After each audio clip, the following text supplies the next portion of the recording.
The woman stumbling through Red Hollow's mud-caked street should have been dead. Blood streaked her face, her dress hung in tatters, and 3 federal marshals were 30 seconds behind her, guns drawn. When she crashed through the door of Miller's general store, gasping one word, "Help," every soul inside turned to stone.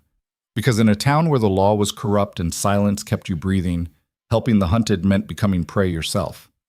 Then Rowan Hale, the blacksmith who hadn't spoken to anyone in 2 years, did the unthinkable. He lied. And that lie would burn Red Hollow to the ground. If you want to see how one desperate lie unraveled an empire of corruption, stay with me until the end. Hit that like button and drop a comment telling me what city you're watching from. I want to see how far this story travels. The rain came down like nails. Elena Voss didn't feel it anymore. Her feet had stopped sending signals to her brain about an hour ago. Maybe 2, she'd lost track. And now they were just mechanisms that moved when she told them to. Left, right, left. The hem of her dress dragged through the mud, heavy as iron chains. Somewhere behind her, voices rose and fell like thunder rolling across a valley. They were close. They were always close. Red Hollow materialized through the downpour like a graveyard rising from fog. Wooden buildings sagged against each other, their paint peeled away by wind and neglect. A single main street carved through the center, rutted with wagon tracks that had turned into rivers. This wasn't salvation. Elena knew that. But it was something other than the empty wilderness that had nearly swallowed her whole, and right now that counted as mercy. Her lungs burned. Each breath tasted like copper. The general store appeared on her left. Miller's, according to the weathered sign creaking in the wind. Light spilled from its windows, warm and yellow, impossibly beautiful. Elena didn't think. She just moved. The door exploded inward as she hit it, bell jangling like an alarm. Every head turned. A woman near the counter clutched her basket tighter. An old man by the stove froze with his coffee cup halfway to his mouth. 2 children playing checkers on the floor looked up with wide eyes. Elena opened her mouth. Nothing came out but a wheeze. "Please," she finally managed. The word scraped out of her throat. "Please, I need—" The door crashed open behind her. 3 men filled the frame. They wore badges pinned to their coats, U.S. Marshals, the kind of authority that could do whatever it wanted out here and call it justice. The one in front was tall, angular, with a face like a hatchet and eyes that didn't blink enough. Deputy Marshal Kane. Elena had learned his name 2 days ago when he'd tried to kill her. "Step aside, miss," Kane said. His voice was flat, bureaucratic. He wasn't talking to Elena. He was talking to the woman with the basket, who'd shifted slightly, as if her body couldn't decide whether to block his path or flee. The woman chose wisely. She stepped back. Elena's hand found the counter. Her knees wanted to buckle, but she locked them, forced herself upright. Around the room, nobody moved. Nobody spoke. This was the calculus of frontier survival. Don't get involved. Don't take sides. Don't become a problem that needs solving. Elena Voss, Voss, Kane announced, like he was reading from a warrant. "You're wanted for theft, destruction of federal property, and assault on an officer of the law. You're coming with us." "That's not true," Elena said. Her voice shook. She hated that, hated the way fear stripped away everything but the truth of how small you were. "You know it's not true." Kane's expression didn't change. "Ma'am, you can walk out with us peaceful-like, or we can drag you. Outcome's the same either way." The other 2 marshals moved forward, flanking him. One was younger, nervous energy radiating off him like heat. The other was built like a bear and had the eyes to match, small, dark, calculating. They weren't here to arrest her. Elena saw it in their posture, in the way their hands rested near their guns. They were here to make sure she never talked. Her hand scrabbled along the counter, fingers searching for anything, a knife, a bottle, something she could use. They found nothing but smooth wood. "Nobody here wants trouble," the shopkeeper said. Miller, presumably. He was a thin man with a face full of broken capillaries and hands that trembled slightly. Just take her outside, don't—" "Quiet," Kane said. Miller's mouth snapped shut. Elena's vision narrowed. The room seemed to telescope away from her, leaving only the 3 men and the door behind them and the rain hammering down outside. She thought about running. She'd been running for days. Her body knew the motion, the desperation, the math of angles and distances. But there was nowhere to go. The back of the store was a wall. The windows were too small. The marshals were too close. This was it. This was where it ended. Then someone moved. Not toward her, not away. Just moved. A shift in the corner of her vision, near the potbelly stove. A figure stood, unfolding from a chair she hadn't noticed. The room's attention swiveled like a weather vane. The man was tall, not unusually so, but he carried his height like a weapon he'd learned to conceal, shoulders slightly hunched, head tilted down. He wore a blacksmith's leather apron over a simple shirt, both stained with soot and ash. His hands were scarred, knuckles thick with old breaks that had healed crooked. But it was his face that made Elena's breath catch. Not because it was handsome, though there was a brutal symmetry to it, sharp jaw, straight nose, eyes the color of smoke, but because it was completely empty.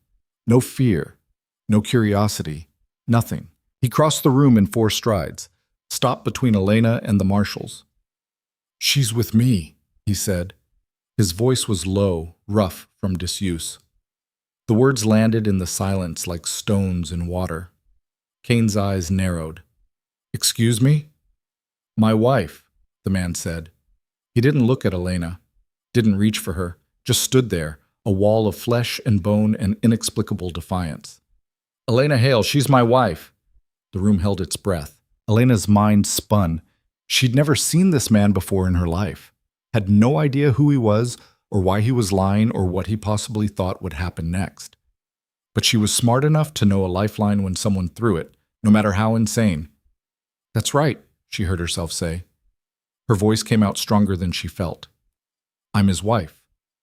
Kane's gaze moved between them, reptilian and cold. "That's so. That's so," the man confirmed. "Funny," Kane said, "because we have information that Miss Voss here is unmarried, also that she's a criminal, also that she's fleeing prosecution for serious crimes against the territory. You claiming otherwise?" The man, Hale, apparently, didn't blink. "I'm saying she's my wife. You got paperwork says different?" Kane's jaw worked. Behind him, the nervous marshal shifted his weight. The bear just watched, patient as stone. "We got a warrant," Kane said. "For Elena Voss, not Elena Hale. You're playing word games." "I'm stating facts." Hale's voice didn't rise, didn't fall. It just existed, immovable. "She's my wife. We got married 6 months ago, over in Silver Creek. You want to dispute that? You're welcome to ride over and check the records. Should only take you 3 days. Kane's hand drifted toward his gun, not grabbing it, just drifting. A promise. "I could arrest you for obstruction," he said. "You could try." The temperature in the room dropped 10 degrees. Elena felt it, the sudden crystallization of violence waiting to happen. Hale didn't move, didn't tense, but something in his stillness changed, became active somehow, like a rope pulled taut. Kane saw it too. He wasn't stupid. Whatever he saw in Hale's eyes made him reassess, recalculate. Finally, he stepped back, just an inch. "This isn't over," he said. "Didn't figure it was," Hale replied. Kane looked at Elena. She forced herself to meet his gaze, to not flinch when he smiled. Thin, humorless, certain. "We'll be around," he said. Then to Hale, "You're making a mistake." "Wouldn't be my first." The marshals left. The door swung shut behind them with a finality that made Elena's knees finally give out. She grabbed the counter harder, held herself up through sheer stubbornness. Around the room, people exhaled. Miller wiped his forehead. The woman with the basket set it down with shaking hands. Hale turned to look at Elena for the first time. Up close, his eyes weren't just gray. They were fractured, like ice with cracks running through it. Old pain lived there, and something else. Recognition, maybe. Not of her specifically, but of what she was, what she represented. "You hurt?" he asked. Elena's laugh came out broken. Define hurt. His mouth might have twitched, might not have. "Can you walk?" "I've been walking for 3 days." "Can you walk another mile?" She wanted to say no, wanted to collapse right there on Miller's floor and sleep for a week. But Kane's smile was still burning in her vision, and she knew that this fragile lie wouldn't hold for long. They'd be back, maybe tonight, maybe with more men. "Yes," she said, Hale nodded once. Then he walked to the door, held it open, and waited. Elena followed. The rain had softened to a cold drizzle that worked its way under collars and into bones. Hale walked ahead without looking back, his boots splashing through puddles that reflected the gray sky. Elena concentrated on following, on matching his steady pace, even though every step felt like her legs were trying to mutiny. Nobody spoke. Red Hollow watched them pass with the kind of attention that tried to pretend it wasn't paying attention, curtains twitching, doors cracking open, then quickly closing. News traveled fast in small towns, gossip even faster. By nightfall, everyone would know that Rowan Hale, the blacksmith who hadn't strung more than 3 words together in 2 years, had claimed a bloodied stranger as his wife. They passed the last building, a tilted boarding house with broken shutters, and kept going. The road became a path, became just trampled grass heading into the woods. Pine trees closed in overhead, their branches creating a canopy that turned the drizzle into a soft mist. Elena's breathing grew ragged. Her vision started to blur at the edges, little black flowers blooming in her peripheral. She bit the inside of her cheek, used the pain to focus. "How much further?" The words came out barely above a whisper. "Not far." His voice drifted back through the mist, flat and uninflected. Elena couldn't read anything in it. Couldn't tell if he was helping her or leading her somewhere to finish what the marshals had started. Her hand moved to her pocket, to the small folding knife she'd stolen from a sleeping drunk 2 nights ago. The handle was worn smooth, the blade probably dull. But it was something. The cabin appeared gradually, like it had been hiding in the trees and decided to stop. It was small, rough-hewn logs chinked with mud and moss. A stone chimney rose from one end, smoke trickling from the top. A lean-to off to the side sheltered a forge. Even cold and dormant, Elena could smell the ash and scorched metal. Hale climbed the 3 steps to the porch and pushed open the door. Stopped. Looked back at her. "You coming?" Elena stared at the dark rectangle of the doorway. Every instinct she'd honed over the past week screamed at her not to go inside, not to trap herself, not to trust a stranger just because he'd lied to federal marshals. But the alternative was the woods and the cold and Kane's smile. She climbed the steps. Inside was warmer. A fire burned low in the hearth. The space was spare. A table, 2 chairs, a narrow bed in the corner, shelves holding tools and supplies. Everything was clean, ordered, functional. No decorations, no personal touches. It looked like a place someone existed in without actually living. Hale moved to the fire, added wood, poked it until flames rose higher. Light filled the room, warm and orange. "Sit," he said, gesturing to one of the chairs. Elena sat. Now that she'd stopped moving, her body started cataloging damage. Her feet were ribbons of pain. Her ribs ached where she'd fallen in the river. Her left shoulder throbbed from where she'd slammed into a tree, running blind through darkness. And she was so tired. The kind of tired that lived in your bones and whispered that closing your eyes would be easy, would be relief. Hale was doing something at the shelves. He came back with a cloth, a bowl of water, a bottle of something that was probably whiskey.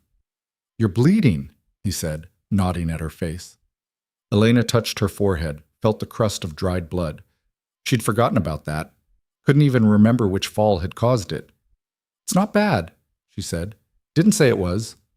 Said you're bleeding." He set the bowl on the table, wet the cloth, held it out.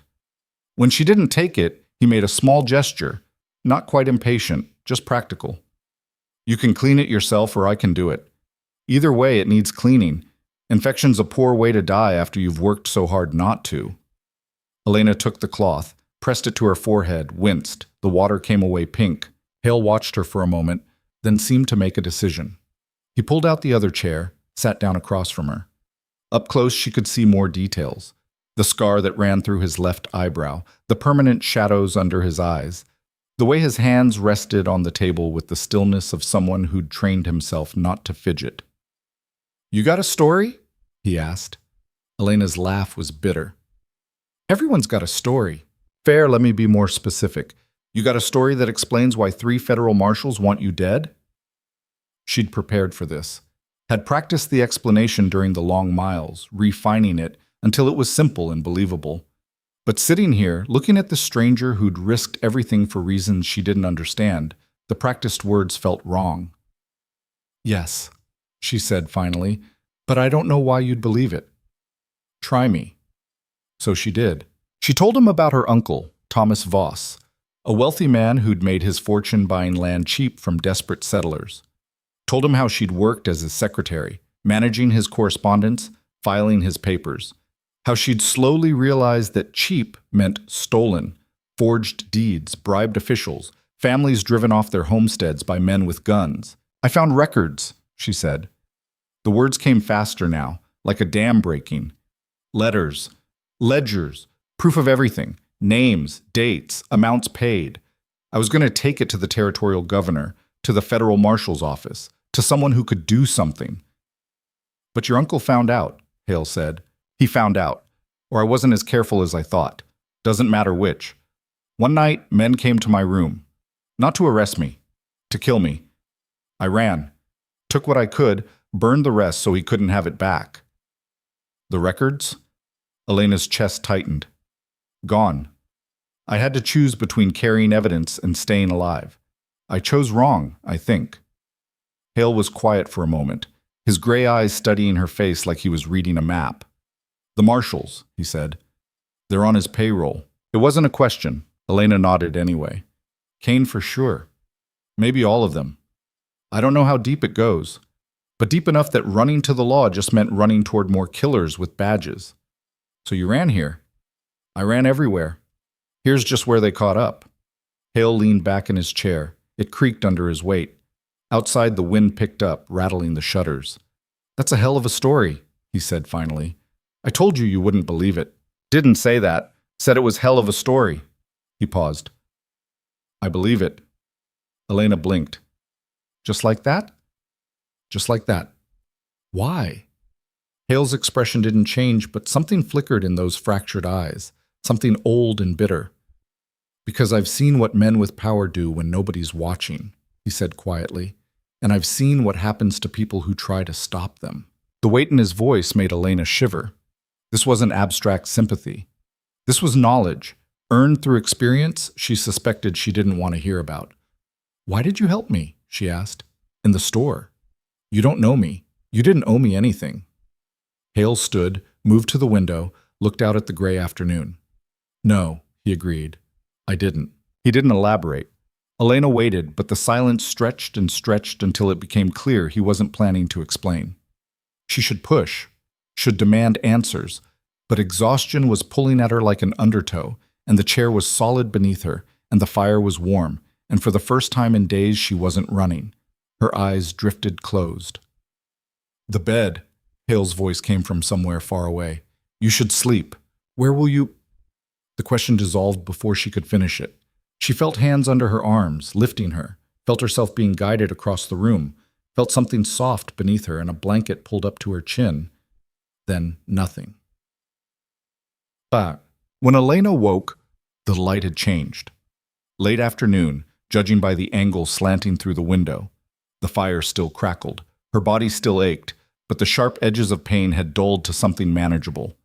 She sat up slowly, giving her head time to adjust. Hale was at the table, working on something with his hands. As her vision cleared, she saw it was a knife. He was sharpening it with long, methodical strokes against a whetstone. The rhythm was almost meditative. He glanced up as she moved. How do you feel? Like I got trampled by a horse. Better than dead. Marginally. His mouth did that maybe twitch thing again. Elena swung her legs off the bed, tested her weight on her feet. They held. I need to leave, she said. Tonight, probably. They'll come back. Kane won't let this go. No, Hale agreed. He won't. So I should go before I bring more trouble down on you. Hale set down the knife and whetstone, looked at her with that direct, unsettling gaze. Where? He asked. What? Where will you go? Elena opened her mouth, closed it. She didn't have an answer. She'd spent the past week focused on survival, on the next mile and the mile after that. She hadn't thought beyond not dying. I don't know, she admitted. Somewhere else. Somewhere they're not looking. They'll be looking everywhere. Hale stood, crossed to the shelves, came back with 2 tin cups and a pot of coffee. Poured for both of them without asking. Your uncle has money. Money buys eyes. You could run for months and still end up with a bullet in your back. The coffee was strong and bitter. Elena wrapped her hands around the cup, let the heat seep into her palms. So what do you suggest? She asked. I stay here? Play house with a stranger until Kane decides to burn this place down with both of us in it? No, Hale said calmly. I suggest we do something smarter. Which is? We rebuild the evidence. Find the people who know what your uncle did. Get them to talk. Build a case strong enough that even corrupt marshals can't bury it. Elena stared at him. You're insane. Probably. Those people are terrified. That's why they haven't spoken up already. The ones who tried are dead or disappeared. So we find the ones who are still alive, still angry, still willing to risk it, if they know they're not alone. And how exactly do we convince them of that? Hale took a sip of coffee. By being convincing. Elena wanted to laugh, wanted to throw the cup across the room and scream at the absurdity of it all. But something in Hale's expression stopped her. He wasn't joking, wasn't being flippant. He meant every word, and more than that, he believed it could work. Why would you do this? She asked. What possible reason could you have for throwing yourself into a fight that's guaranteed to end badly? Hale was quiet for a long moment. Outside, a crow called, harsh and lonely. I told you I've seen what powerful men do, he said finally. What I didn't tell you is I used to help them do it. Elena went still. I was a deputy marshal, Hale continued. His voice was flat, clinical, like he was reading from a report. 8 years. Did everything they asked. Arrested who they told me to arrest. Didn't ask questions when prisoners disappeared. Looked the other way when property got seized without warrants. Told myself I was keeping order, enforcing the law. Told myself that for a long time. What changed? They ordered me to kill a family. Homesteaders who wouldn't sell their land. No arrest. No trial. Just handle it. Make it look like raiders did it. Elena's throat was dry. Did you? No. The word was hard, final. I refused. Turned in my badge, thought that would be the end of it. But it wasn't. My partner, man I'd worked with for 5 years, came to my house 3 nights later, said he was sorry.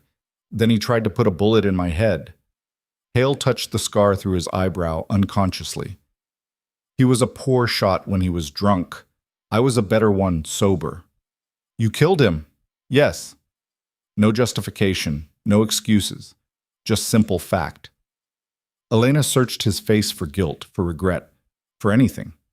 Found only that same empty stillness. I ran, Hale said. Changed my name, ended up here. Spent 2 years keeping my head down, doing my work, not getting involved.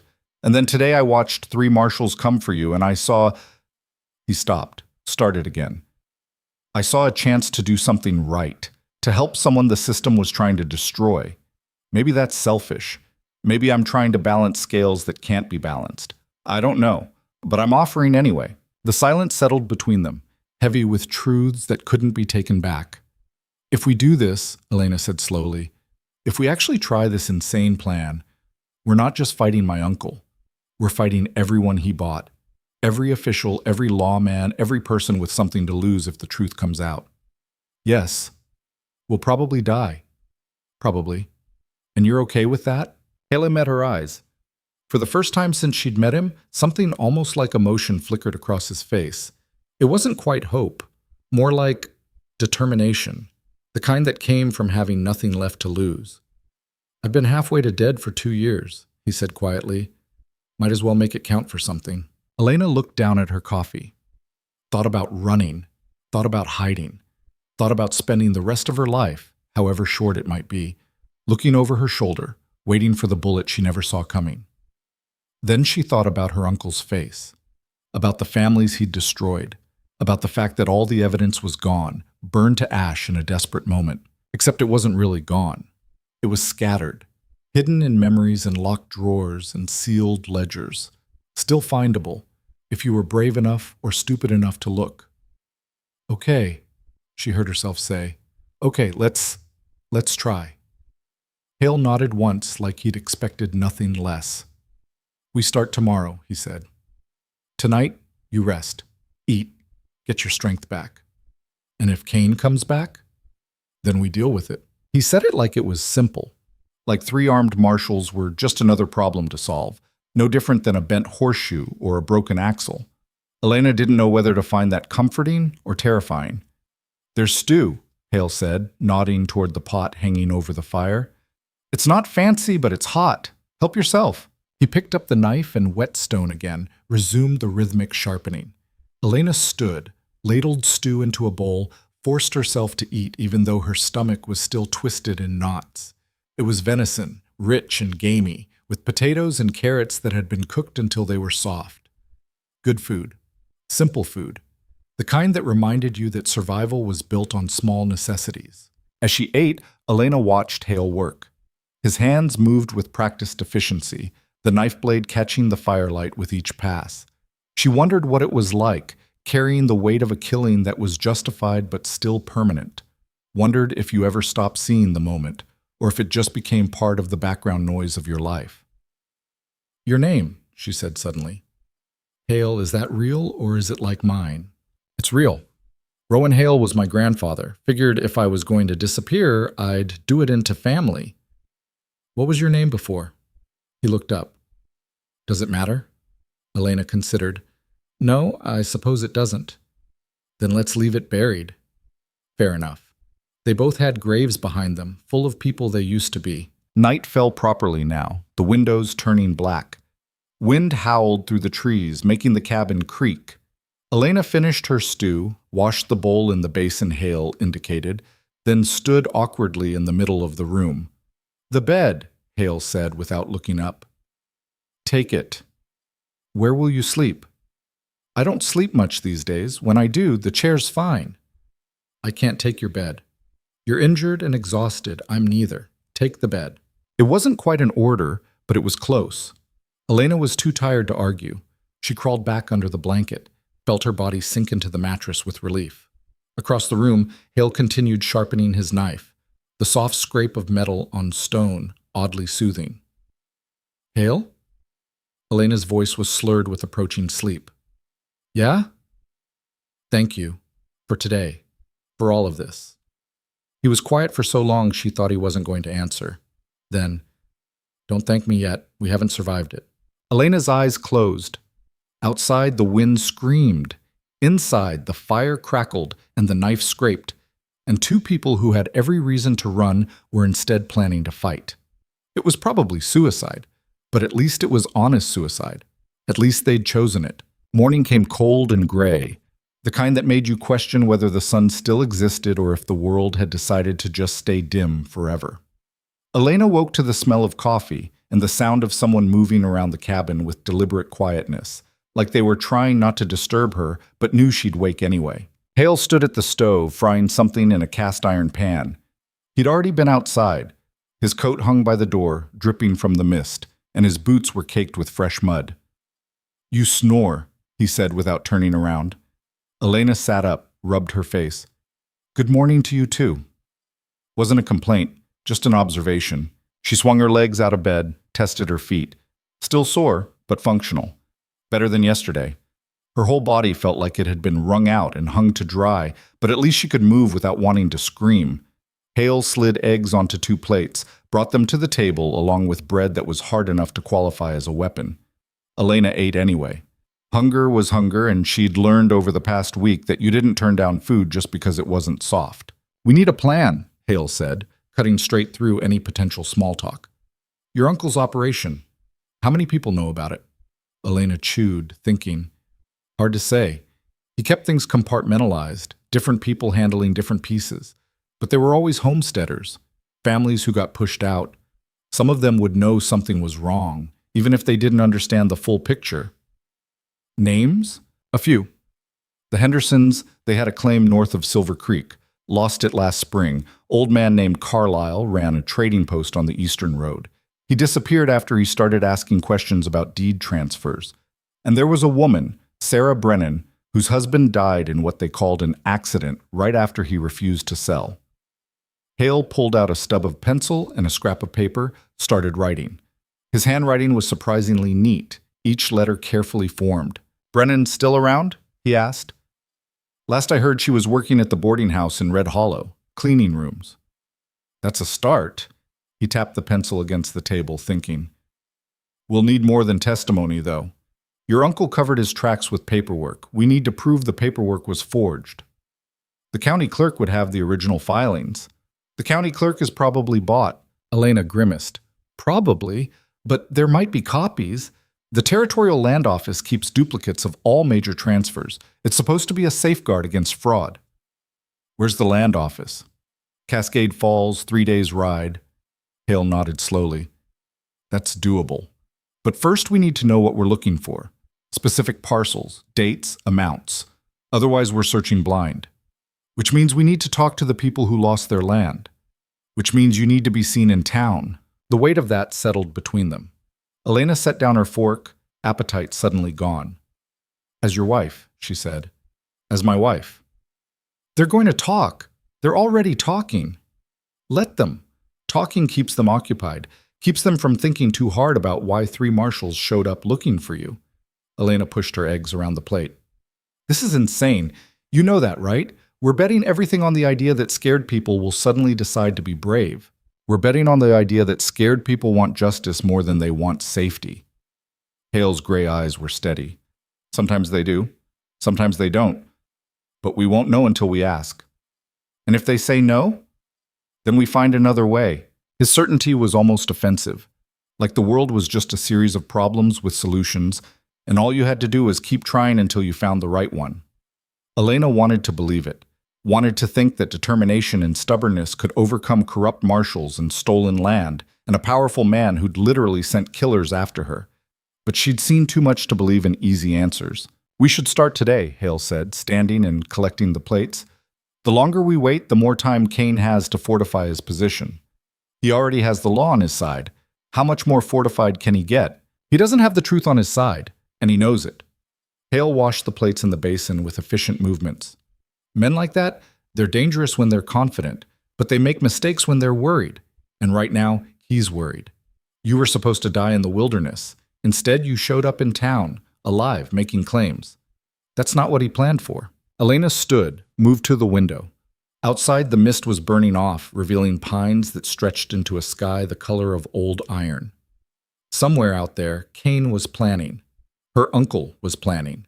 Men with guns and badges and the weight of authority were deciding how to eliminate the problem she represented. And here she was, planning to walk right into the center of it all. I'll need different clothes, she said. If I'm supposed to be your wife, I can't look like I've been running through the wilderness.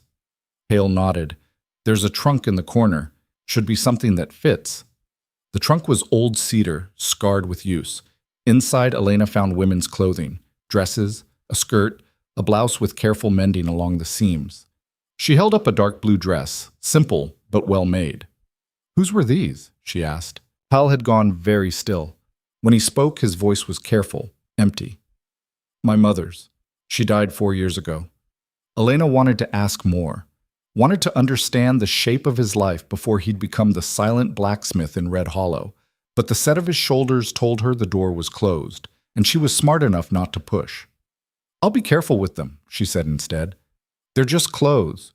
Use what you need. She changed behind a blanket Hale hung for privacy, peeling off her ruined dress with relief. The blue one fit reasonably well, a little loose in the waist, a little short at the hem, but nothing that looked obviously wrong.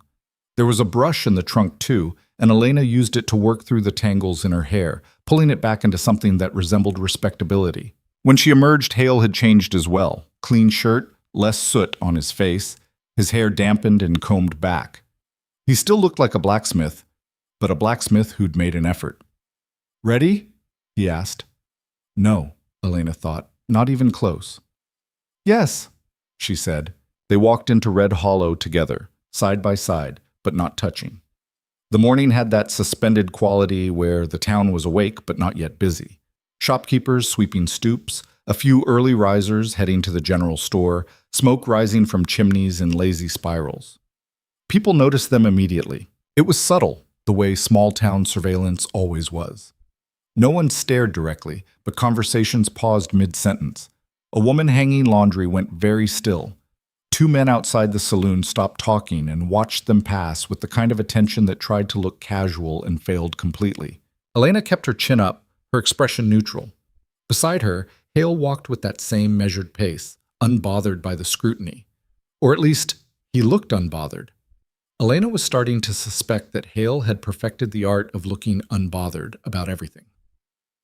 The boarding house sat at the far end of the main street, a two-story structure with peeling yellow paint and a porch that sagged in the middle. A sign hung crookedly. Rooms available, clean beds, no credit. Hale pushed open the door.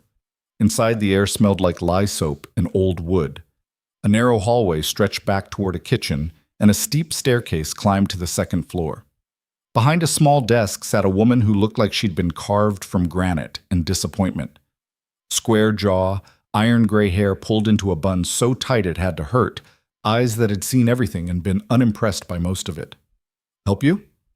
She didn't look up from the ledger she was writing in. "Looking for Sarah Brennan," Hale said. Now the woman looked up. Her gaze moved over them like she was cataloging inventory. "She's working. What's your business with her?" "Personal matter." "Personal how?" "The kind that's personal." The woman's mouth thinned. "Sarah's a good worker. I don't need trouble scaring her off." "We're not here to cause trouble," Elena said, stepping forward. "We just need to talk to her. 5 minutes." The woman studied Elena's face, and something in her expression shifted. Not quite sympathy, but maybe recognition. The kind that came from seeing someone who'd been through something. "She's upstairs," the woman said finally. "Third door on the left. Don't take long and don't make a scene." They climbed the narrow stairs, boards creaking under their weight. The third door was closed. Hale knocked, 3 soft raps. Footsteps, hesitant. Then the door cracked open, revealing a thin woman with brown hair and eyes that looked too old for her face. She couldn't have been more than 30, but she carried herself like someone twice that, shoulders curved inward like she was trying to take up less space in the world. "Mrs. Brennan?" Elena kept her voice gentle. "Who's asking?" "My name is Elena. This is Rowan. We were hoping to talk to you about your husband." Sarah's face went pale. "I don't talk about that." "Please," Elena said. "Just a few minutes. It's important." "Important to who? You? Because it sure as hell isn't important to anyone else." Sarah started to close the door, but Hale put his hand against it, not forcing it, just stopping its motion. "Your husband refused to sell his land," he said quietly. 3 weeks later, he died. They called it an accident, but you knew better. Sarah's eyes filled with tears. "Get out." "Thomas Voss took your land, used forged papers and bent lawmen to do it. You knew, and you couldn't do anything because who would believe you over a man with money? Stop." "We can prove it," Elena said. "What happened to your husband, to your land? We can prove it was theft and murder, but we need your help." Sarah laughed, bitter and broken. "Prove it to who? The sheriff? The judge? They're all in his pocket. Everyone knows it, and nobody says anything because saying something means ending up like my John." "Not everyone is bought," Hale said. "There are still people who care about the law." "Then they're fools or liars. And either way, I want nothing to do with them." Sarah's voice cracked. "I got a job, a roof, 3 meals a day if I work hard enough. That's more than most widows have. You think I'm going to throw that away to chase justice that doesn't exist?" Elena felt the moment slipping away, felt Sarah's fear winning over everything else. She reached into her pocket, pulled out the only thing she had left. A small locket that had been her mother's, tarnished silver with a cracked hinge. "My Uncle Thomas Voss destroyed my life too," she said. "Sent men to kill me because I found proof of what he'd done. I ran for days, almost died more times than I can count. And I could keep running, could disappear and hope he never finds me. But I'm tired of running. I'm tired of men like him winning because people like us are too scared to fight back." Sarah stared at the locket, at Elena's face, at the raw honesty there. "What do you want from me?" she whispered. "Your testimony. Details about your land claim, when your husband died, anything suspicious about the transfer. We're building a case piece by piece. You won't be alone in this. I'll be dead in this. Maybe, or maybe we win. Maybe we actually bring him down and get justice for John and everyone else he's destroyed." Sarah closed her eyes. Tears ran down her cheeks, and for a long moment she just stood there, trembling like a leaf in wind. "The land was 20 acres, she said finally, voice barely audible. "Good water, timber, soil that could grow anything. We'd been there 5 years, had the deed, everything legal. Then a man came, said we were squatting on property that belonged to Mr. Voss, showed us papers with signatures and seals that looked real as anything. But they weren't," Elena said. "John knew they weren't, kept saying the dates were wrong, that his signature had been forged, that this was theft. Went to the sheriff, who told him to stop making trouble. Went to the county clerk, who suddenly couldn't find our original deed. John was going to ride to Cascade Falls, file a complaint with the territorial office." Sarah's voice broke completely. "He never made it. His horse came back without him. They found him at the bottom of a ravine, neck broken. Said he must have fallen. But he was an excellent rider," Hale said. Sarah nodded. "Best I ever knew. That horse loved him. Wouldn't have thrown him in a million years." "Who found the body?" "2 of Voss's men. Said they were out hunting, heard the horse, followed it back." Elena and Hale exchanged a look. The story was damning, if they could prove it. If they could find witnesses, documents, anything that showed the pattern. "Where's the land now?" Elena asked. "Voss sold it 6 months later to a mining company, made triple what he claimed it was worth." Sarah wiped her eyes with the back of her hand. "I tried to fight, tried to keep the claim alive. But I'm a woman alone with no money and no deed. Judge ruled against me in about 5 minutes." "Which judge?" "Harlan Cord, same man who presides over the county court." Another name to add to the list. Elena felt the weight of it, the scope of the corruption they were trying to unravel. It wasn't just her uncle. It was a system, interconnected and self-protecting, with enough people involved that bringing down one thread might collapse the whole thing, or might just get you killed faster. "Will you testify?" Elena asked. "If we can get this in front of someone honest, someone outside the local corruption, will you tell them what you told us?" Sarah looked at her for a long time. Elena saw the calculation happening behind those tired eyes. The risk weighed against the hope, survival instinct fighting with the desperate need for justice.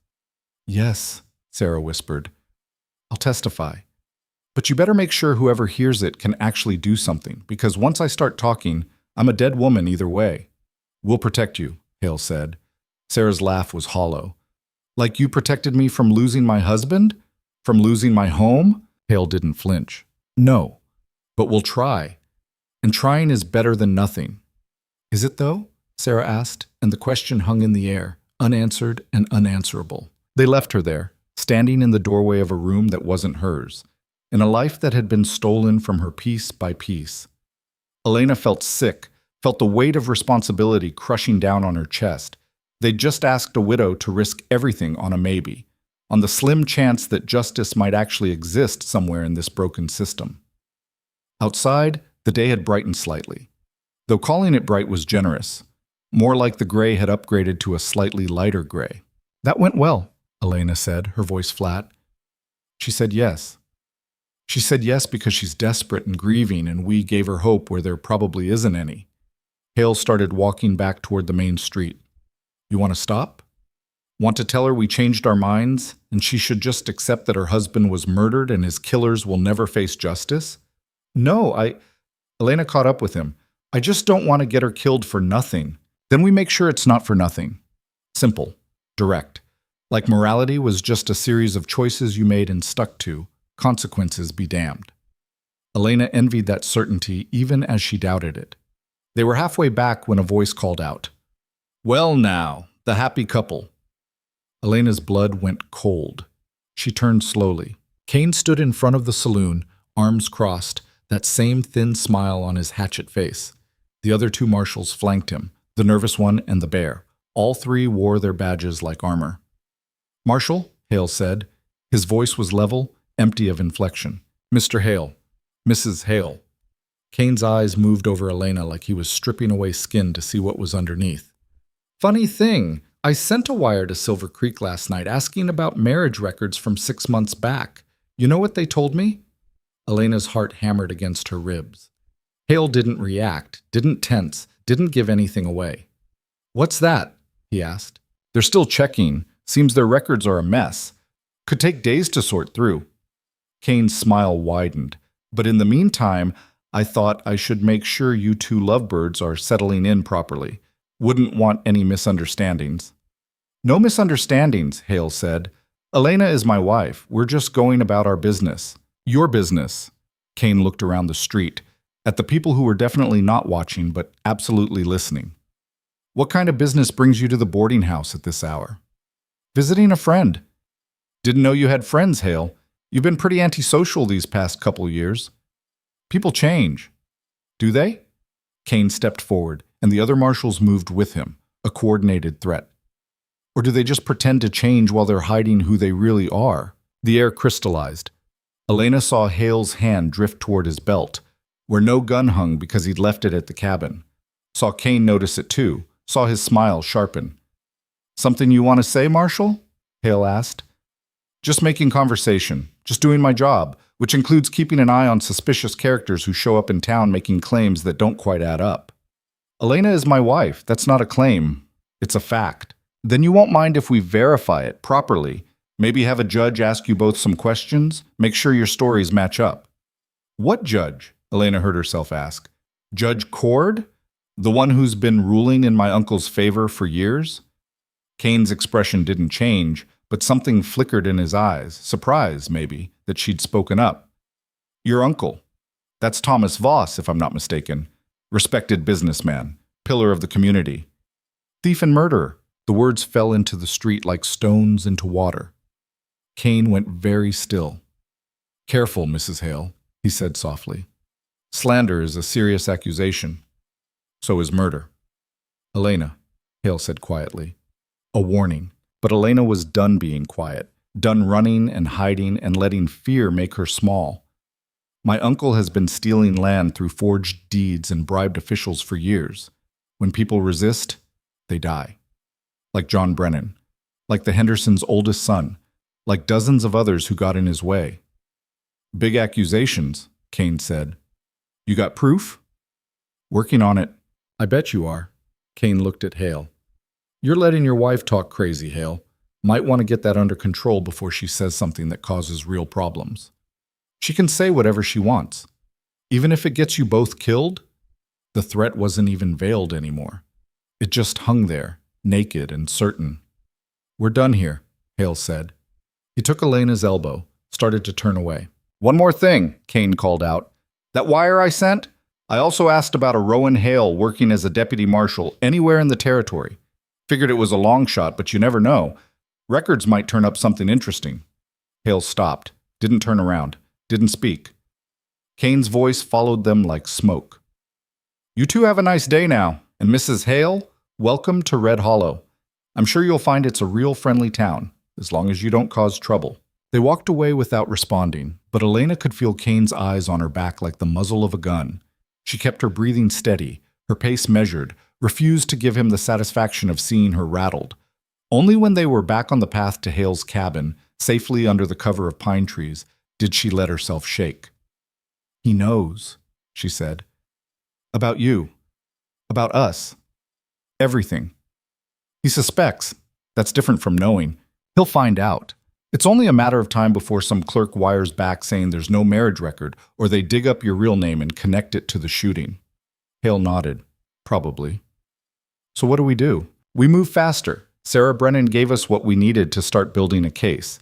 We find the others, the Hendersons, Carlisle, if he's still alive, anyone else who can add pieces to the puzzle. We document everything. Then we take it over Kane's head, straight to the territorial marshal's office, or even the federal prosecutor if we have to. And if they're corrupt too, then we keep going until we find someone who isn't." Elena stopped walking, turned to face him. "That's not a plan.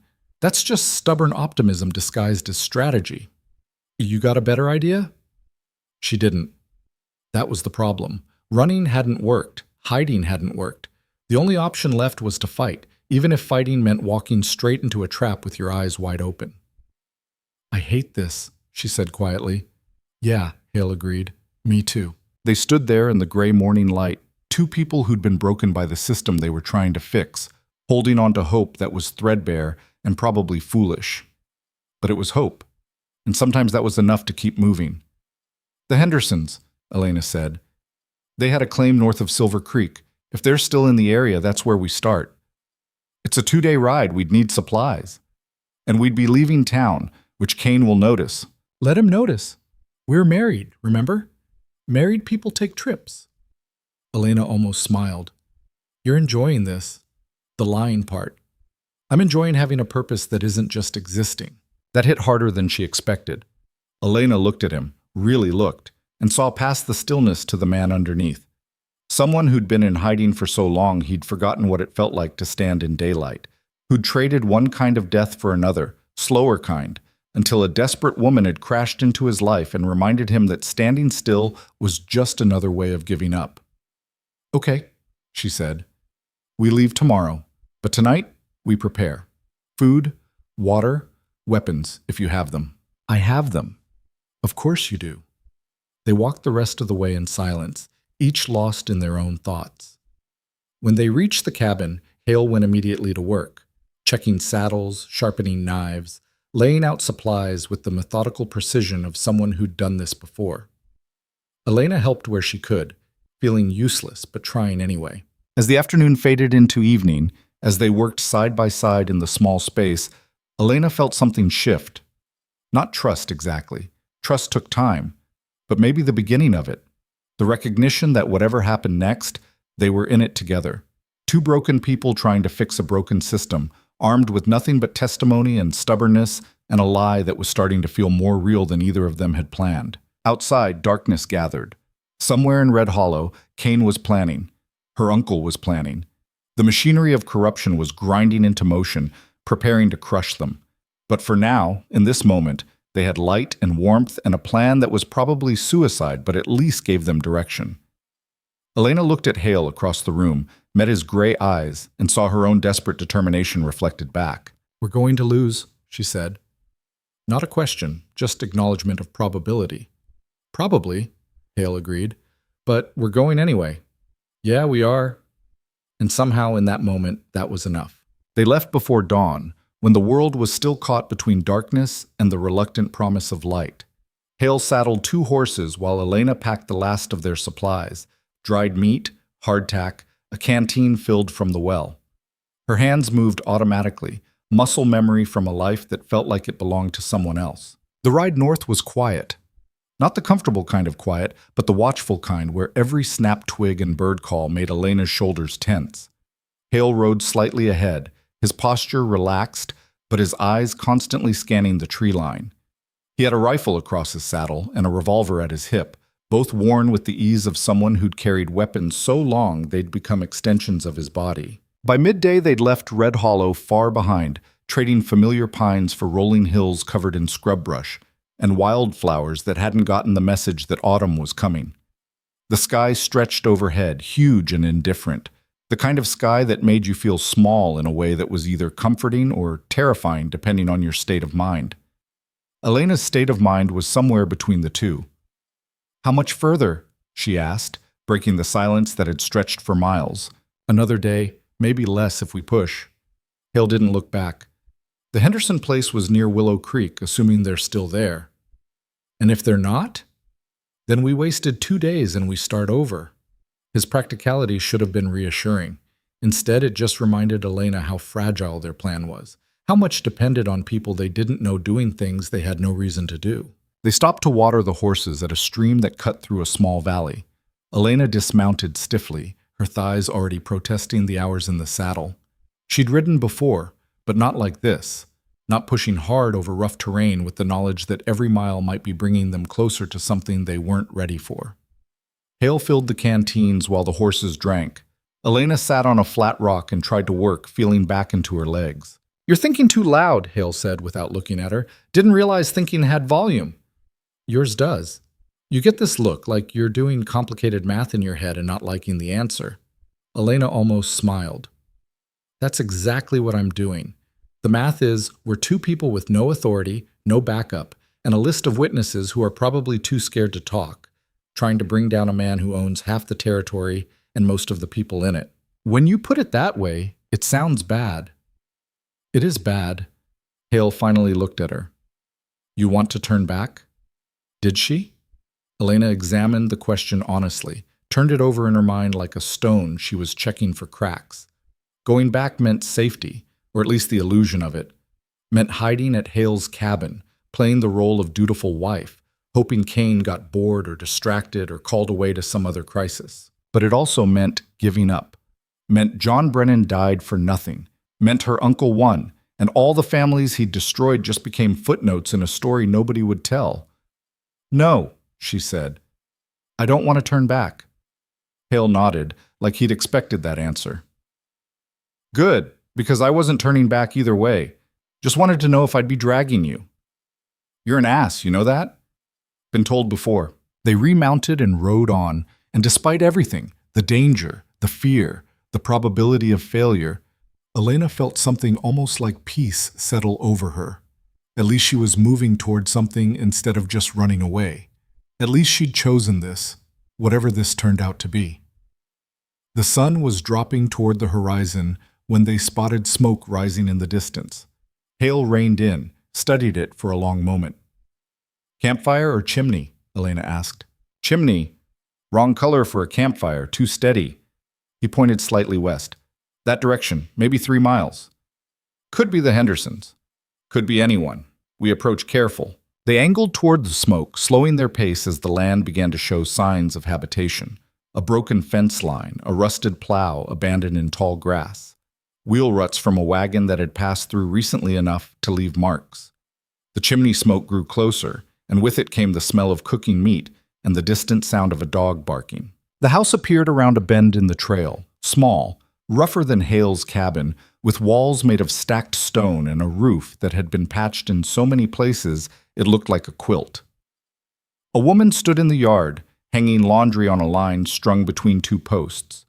She looked up as they approached, her hand moving instinctively to her apron pocket, where Elena glimpsed the outline of something that was probably a knife. "Help you?" The woman's voice carried across the yard, sharp with suspicion. Hale stopped his horse a respectful distance away, raised his hand in greeting.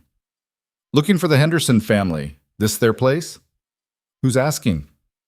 "My name is Rowan Hale. This is my wife, Elena. We rode up from Red Hollow.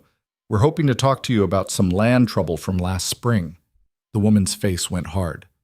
"We don't talk about that. Not to strangers. Not to anyone. Please," Elena said, urging her horse forward a few steps. "We're not here to cause problems. We're trying to help." "Help?" The woman spat the word like it tasted bad. "That what you call it? Because the last people who came here offering help were the ones who ran us off our land." A man emerged from the house, older than the woman, with a face weathered by years of outdoor work and recent bitterness. He carried a shotgun, not aimed, but ready. "Mary," he said quietly. "Get inside." "I'm fine right here, Pa." The man, Henderson presumably, looked at Hale and Elena with eyes that had learned not to trust easily. "You got about 10 seconds to state your business and ride on." Hale dismounted slowly, keeping his hands visible. "Mr. Henderson, my wife's uncle is Thomas Voss.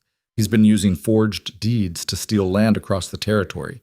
We're gathering testimony from the people he's hurt, building a case to bring him down. We know he took your land last spring. We want to hear what happened." Henderson's laugh was bitter. "You want to hear what happened? What happened is we lost everything. 30 years of work, gone because some rich man wanted what was ours and had enough money to make the law look the other way." "We know," Elena said, "and we're trying to stop him from doing it to anyone else. But we need details, names, dates, documents if you have them. Anything that proves what he did was fraud." "Fraud." Henderson shook his head. "Fraud is just another word for business when you've got the right connections. We went to the sheriff, the county clerk, even rode to Cascade Falls to file a complaint. You know what happened? Nothing. Absolutely nothing. Because Voss owns them all." "Not all of them," Hale said. "There are people above the local authority. Federal prosecutors, territorial judges. People who can't be bought." "You believe that? You're dumber than you look."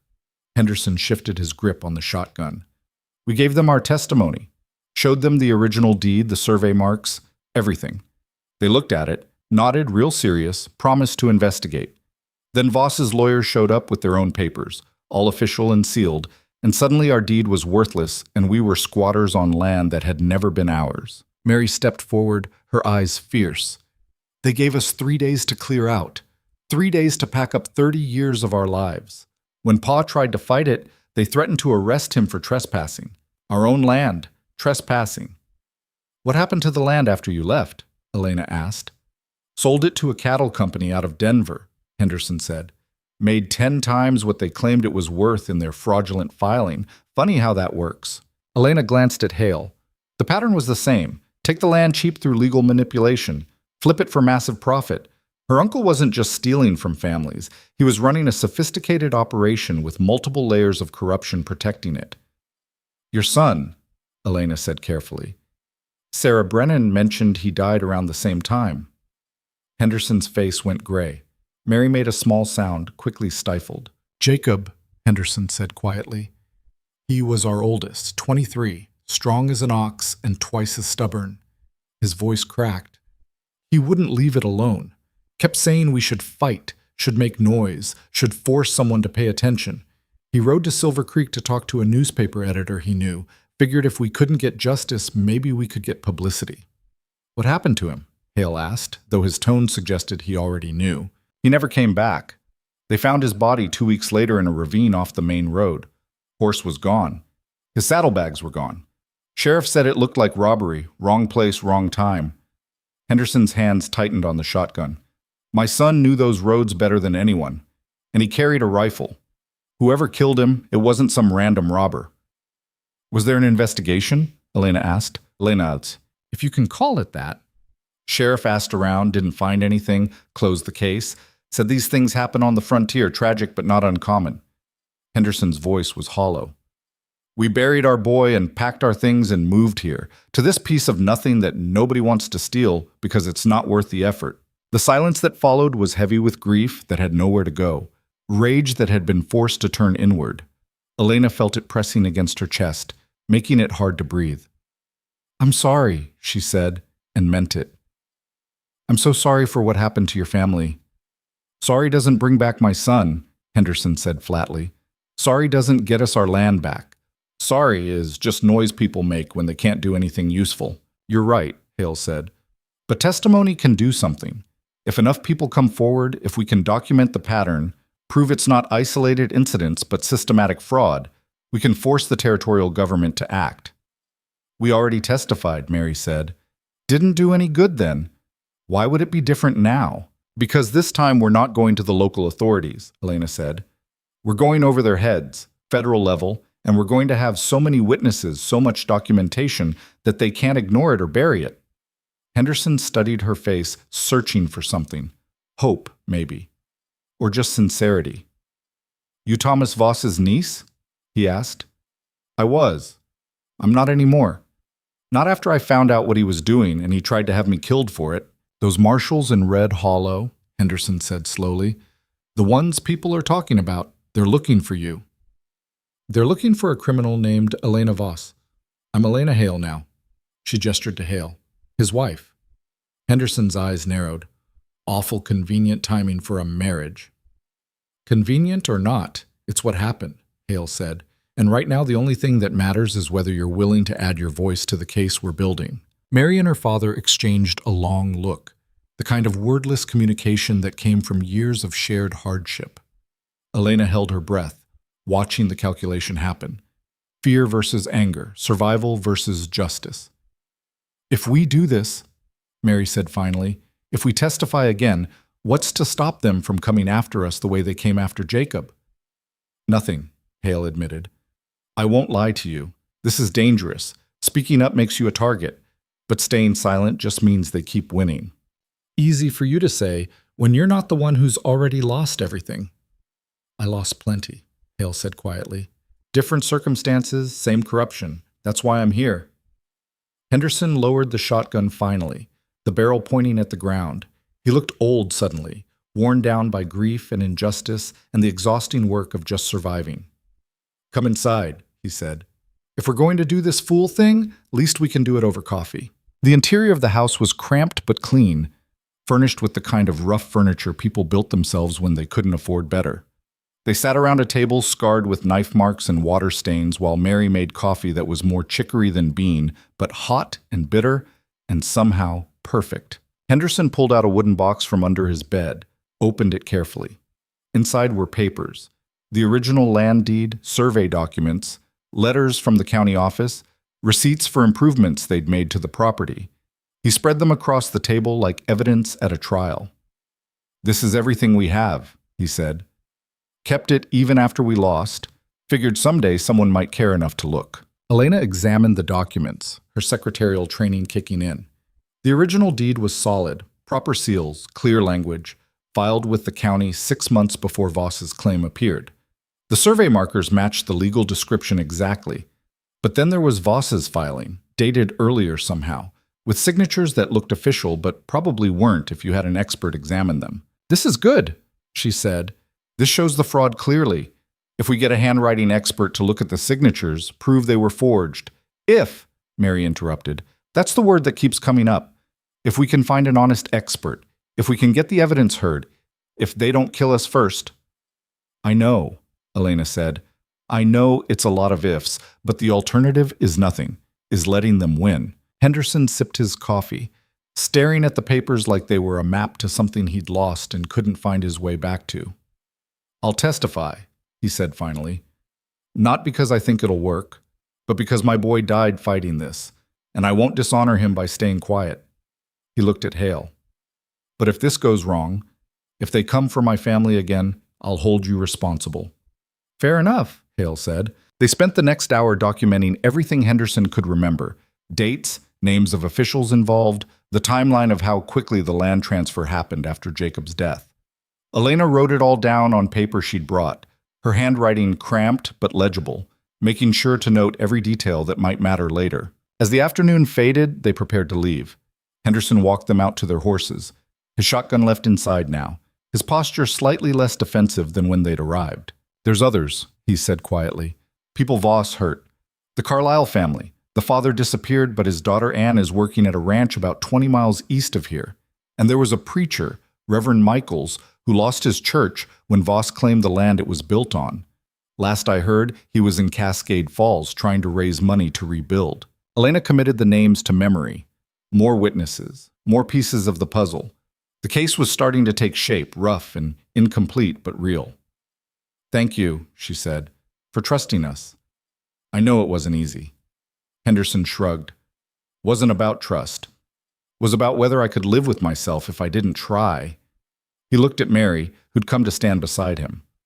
"We already buried one child. Rather fight and lose than do nothing and lose anyway." They rode away as evening settled over the land, the sky turning that particular shade of purple that only happened in places where the horizon went on forever. Elena felt the weight of Henderson's testimony in her saddlebag, like it was something physical, something that could be measured in pounds instead of just hope. "That's two," she said after a while. "Sarah Brennan and the Hendersons.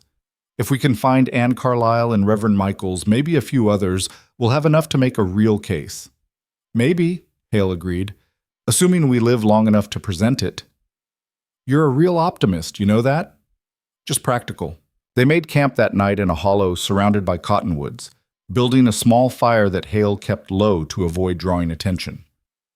Elena sat with her back against a log, eating jerky that required serious jaw work to chew, watching sparks drift up toward stars that were starting to appear in the darkening sky. "Can I ask you something?" she said. Hale looked up from the fire he was tending. "You're going to anyway. When you were a marshal, before everything fell apart, did you ever think about what you were doing? About whether the arrests you made were actually just?" He was quiet for a long time, his face unreadable in the firelight. "No," he said finally. "I didn't think about it. That was the problem. I just did what I was told because it was easier than questioning. Told myself I was following orders, enforcing the law, keeping the peace. Took me 8 years to realize the law isn't the same as justice. Sometimes it's just power dressed up in official language." "What made you finally see it?" "The family they wanted me to kill. They had kids. 3 of them. Youngest couldn't have been more than 5. Hale poked at the fire, sending up more sparks.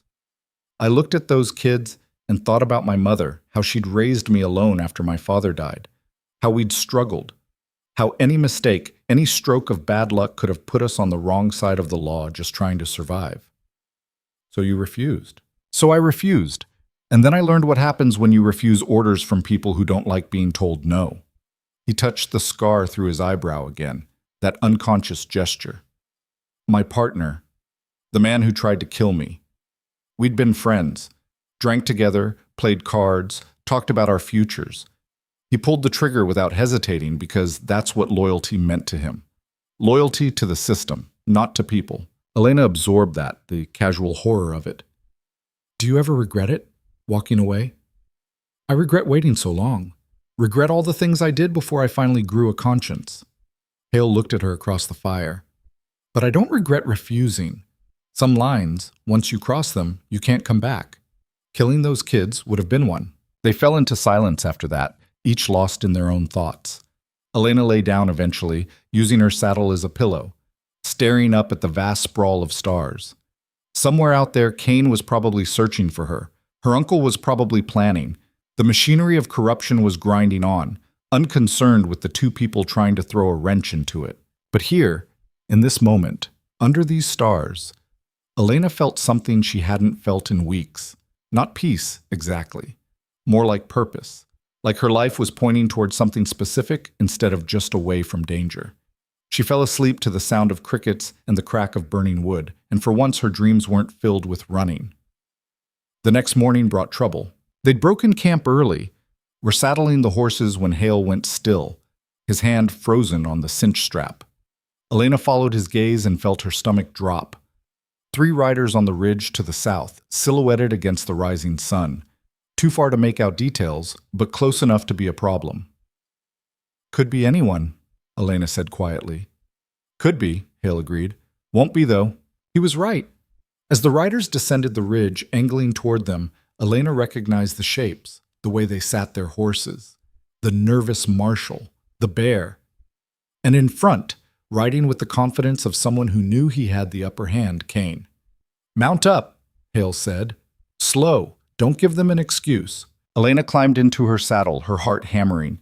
They were miles from anywhere. No witnesses, no help.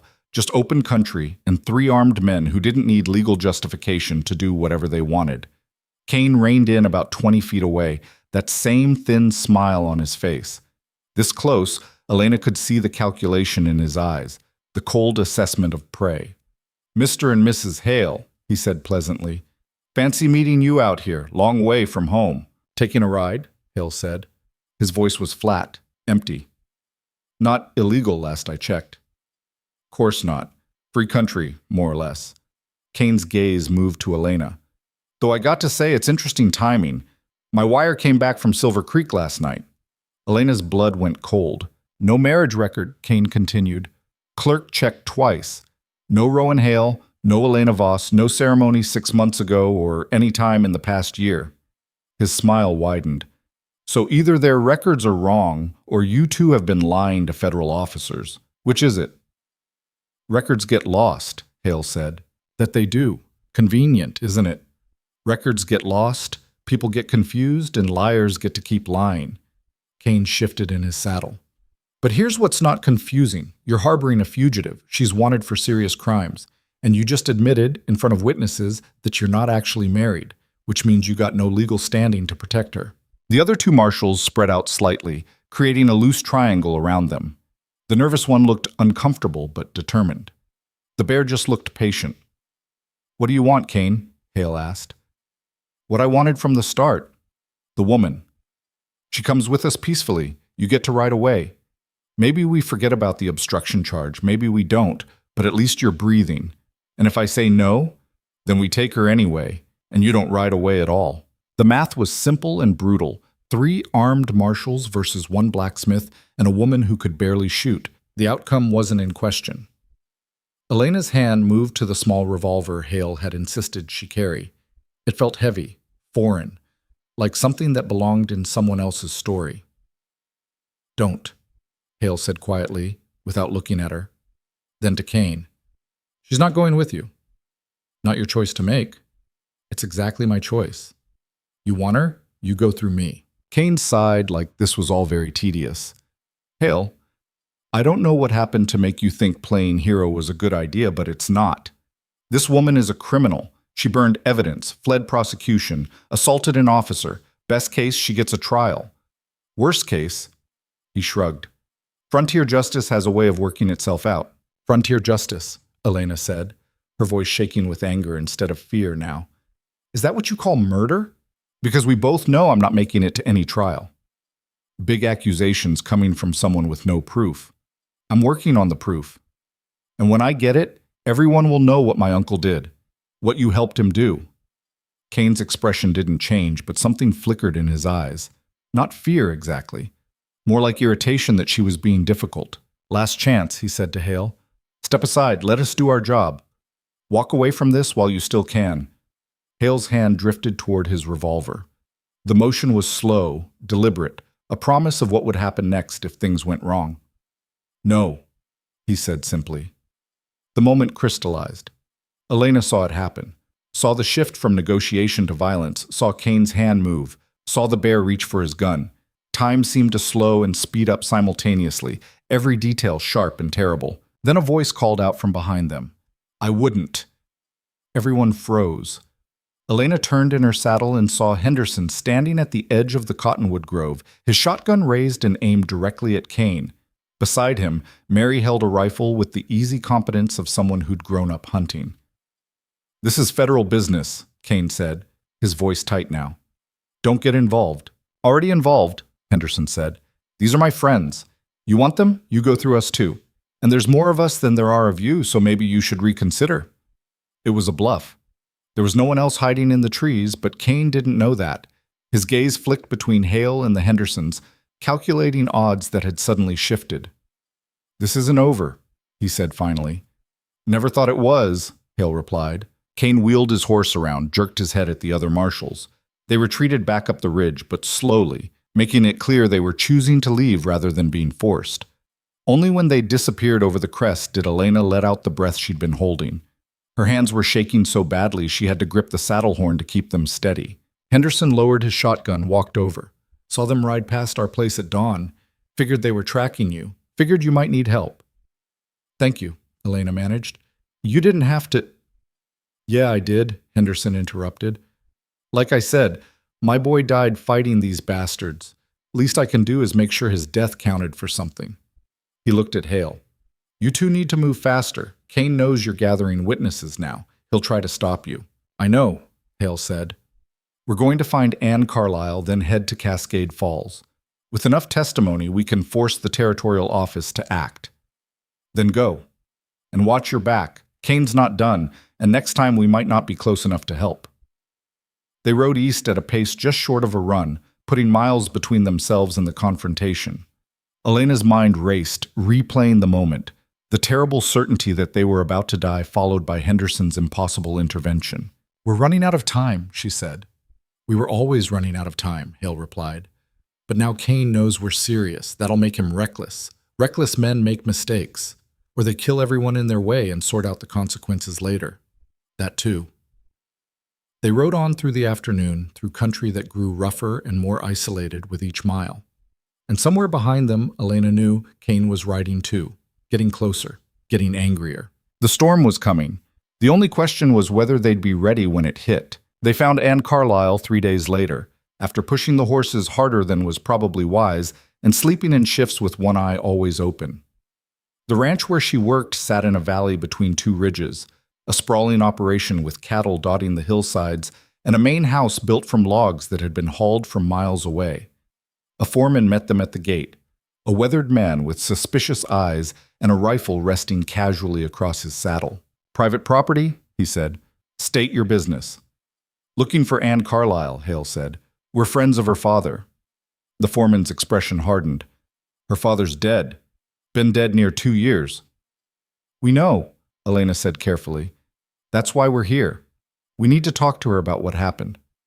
She don't talk about that. Ranch owner's orders, we don't need that kind of trouble. 5 minutes, Hale said. That's all we're asking. The foreman studied them for a long moment, then spat tobacco juice into the dirt. Wait here. He rode toward the main house, disappeared inside. Elena and Hale sat their horses in silence, watching cowboys work cattle in the distance, hearing the lowing of animals and the occasional shout. It was peaceful, in a way. The kind of place people built when they wanted to create something permanent, something that would last beyond their own lives. The foreman returned with a young woman walking beside his horse. Anne Carlyle was maybe 25, with auburn hair pulled back in a practical braid and hands that looked like they knew hard work. Her face was carefully neutral, giving nothing away. "You wanted to see me?" Her voice was flat, guarded. Elena dismounted, approached slowly. "Miss Carlyle, my name is Elena. This is Rowan.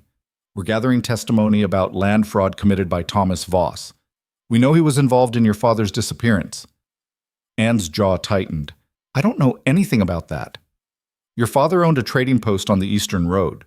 When Voss tried to claim the land it was on, your father refused to leave. Then he disappeared. People disappear all the time out here, doesn't mean anything."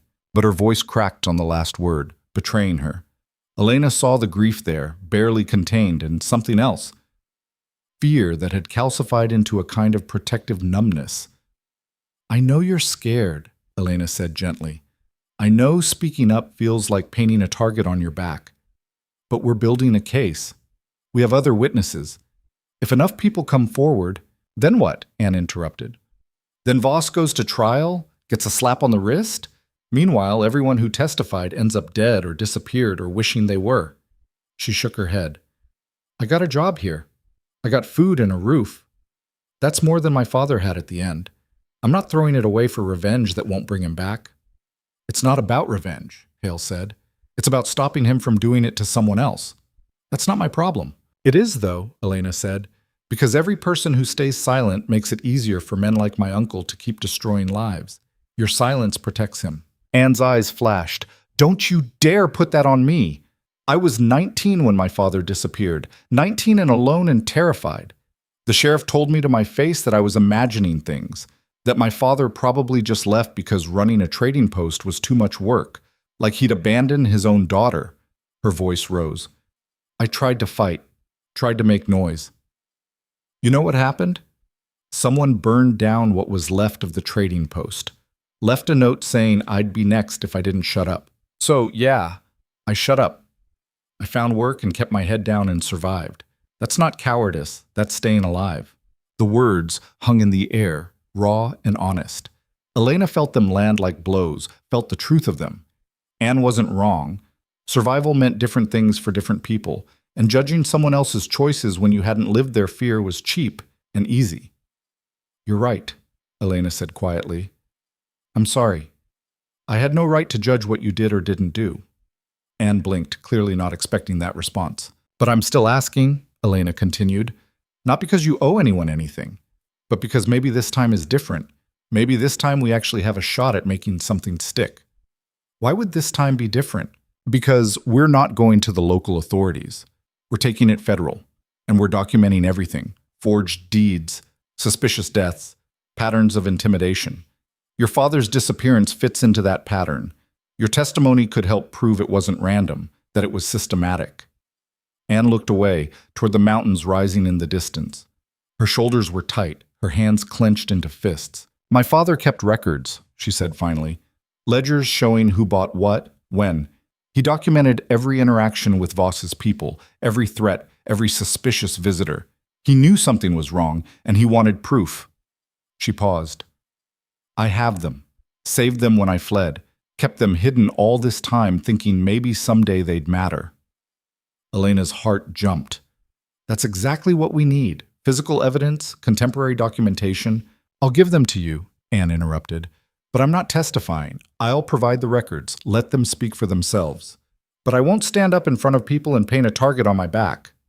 It wasn't ideal, but it was something, more than they'd had 5 minutes ago. "That's fair," Hale said. "Where are the records?" "In town, Silver Creek. I rent a room above the seamstress shop, keep them hidden there. Didn't want them here in case someone came looking." Anne looked at Elena. "You go tonight, after dark. I'll meet you there, give you what I have. Then we're done. You never saw me. I never saw you." "Understood," Elena said. "Thank you. I know this isn't easy." Anne's laugh was bitter. "Nothing about this is easy, but maybe my father's death can count for something besides just making me an orphan." They left the ranch as afternoon shadows stretched across the valley, riding toward Silver Creek with a sense of momentum building. Two witnesses willing to talk, physical records from a man who documented his own persecution. The case was taking shape, becoming real. But the closer they got to Silver Creek, the more Elena felt the weight of approaching danger. Kane knew they were gathering evidence. He'd let them slip away once. He wouldn't make that mistake again. Silver Creek was larger than Red Hollow, but shared the same frontier exhaustion. Buildings that had been built quickly and maintained grudgingly. Streets that turned to mud when it rained and dust when it didn't. They arrived as dusk was settling, the sky going purple at the edges. "We need to be smart about this," Hale said as they stabled their horses. "Kane might have people watching. We go in quiet, get the records, get out." They found a small boarding house on the edge of town, paid for a room with coin Hale produced from some hidden pocket. The room was barely bigger than a closet, with a bed that sagged in the middle and a window that overlooked an alley full of refuse.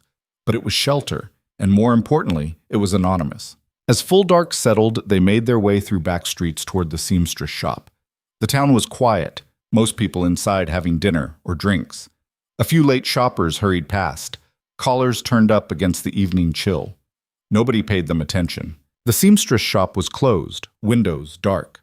Around back, a narrow staircase led to the second floor.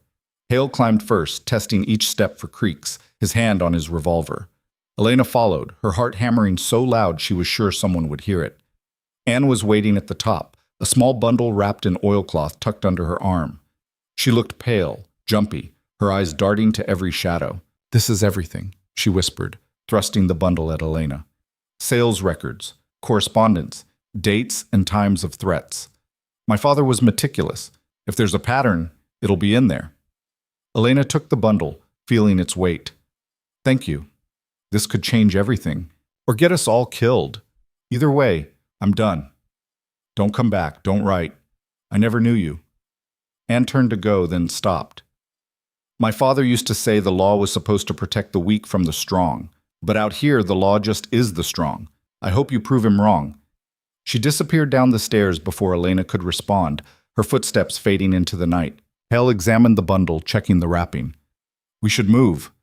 Every minute we're in town is a minute someone could spot us." They were halfway down the stairs when Elena heard it. The sound of horses, multiple riders moving fast down the main street. Her stomach dropped. "Run," Hale said. They ran. Through the alley, across a side street, cutting between buildings with the bundle clutched against Elena's chest. Behind them, shouts rose up, orders being barked. Then a gunshot cracked the night, the bullet singing off bricks somewhere close. They burst onto a street 2 blocks from their boarding house. More riders appeared at the far end, silhouettes against the lamplight. Kane's voice carried over the chaos. "Seal the exits. Nobody leaves this town." Hale grabbed Elena's arm, pulled her into a feed store whose back door hung open. They stumbled through darkness full of grain sacks and the smell of hay, found a ladder leading to a loft. Climbed without speaking, every breath too loud, every movement feeling catastrophically obvious. In the loft, they pressed against the wall, listening to the sounds of the search below.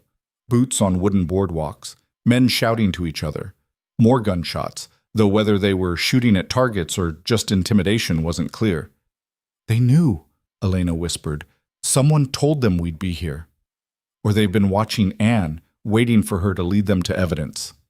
Hale's jaw was tight. "Either way, we're trapped. Can't get to the horses. Can't leave town without being seen." Below, the feed store door crashed open. Lamplight spilled across the floor as someone entered, boots heavy on the boards. "Check everywhere," Kane's voice. "They can't have gone far." Elena pressed herself flatter against the wall, barely breathing. Beside her, Hale had drawn his revolver, the metal catching faint moonlight from a crack in the roof. His expression was set, resigned. If they were found, he'd fight. They both knew how that would end. The searcher moved through the store, poking at grain sacks with what sounded like a rifle barrel. Each thud of impact made Elena's pulse spike. The ladder creaked as weight was placed on it. Hale raised his revolver, aimed at the opening to the loft. A head appeared. Young face, nervous eyes, the deputy who'd been with Kane from the start. He saw them, opened his mouth. Hale's finger tightened on the trigger. "Nobody up here," the young deputy called down.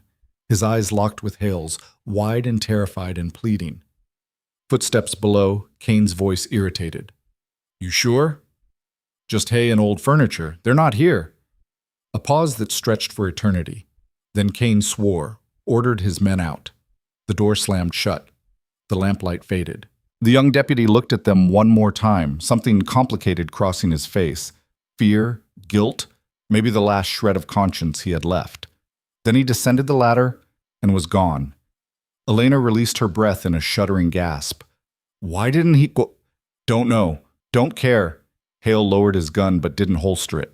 We need to wait. Let them search other places. Thin out. Then we move. They waited in the darkness of the loft for what felt like hours, but was probably less than one.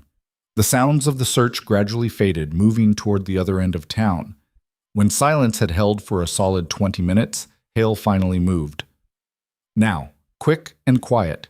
They descended the ladder, crossed through the feed store, slipped out into an alley that was empty and dark, made their way through the network of back passages they'd memorized earlier, moving like ghosts through a town that was hunting them. The boarding house was being watched. They could see two men stationed near the front entrance.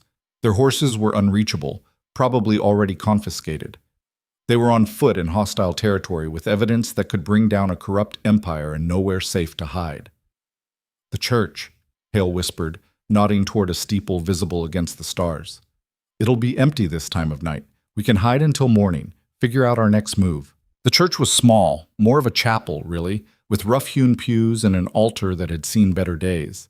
They slipped inside through a side door that wasn't locked, found shelter in a storage room that smelled like old hymnals and candle wax.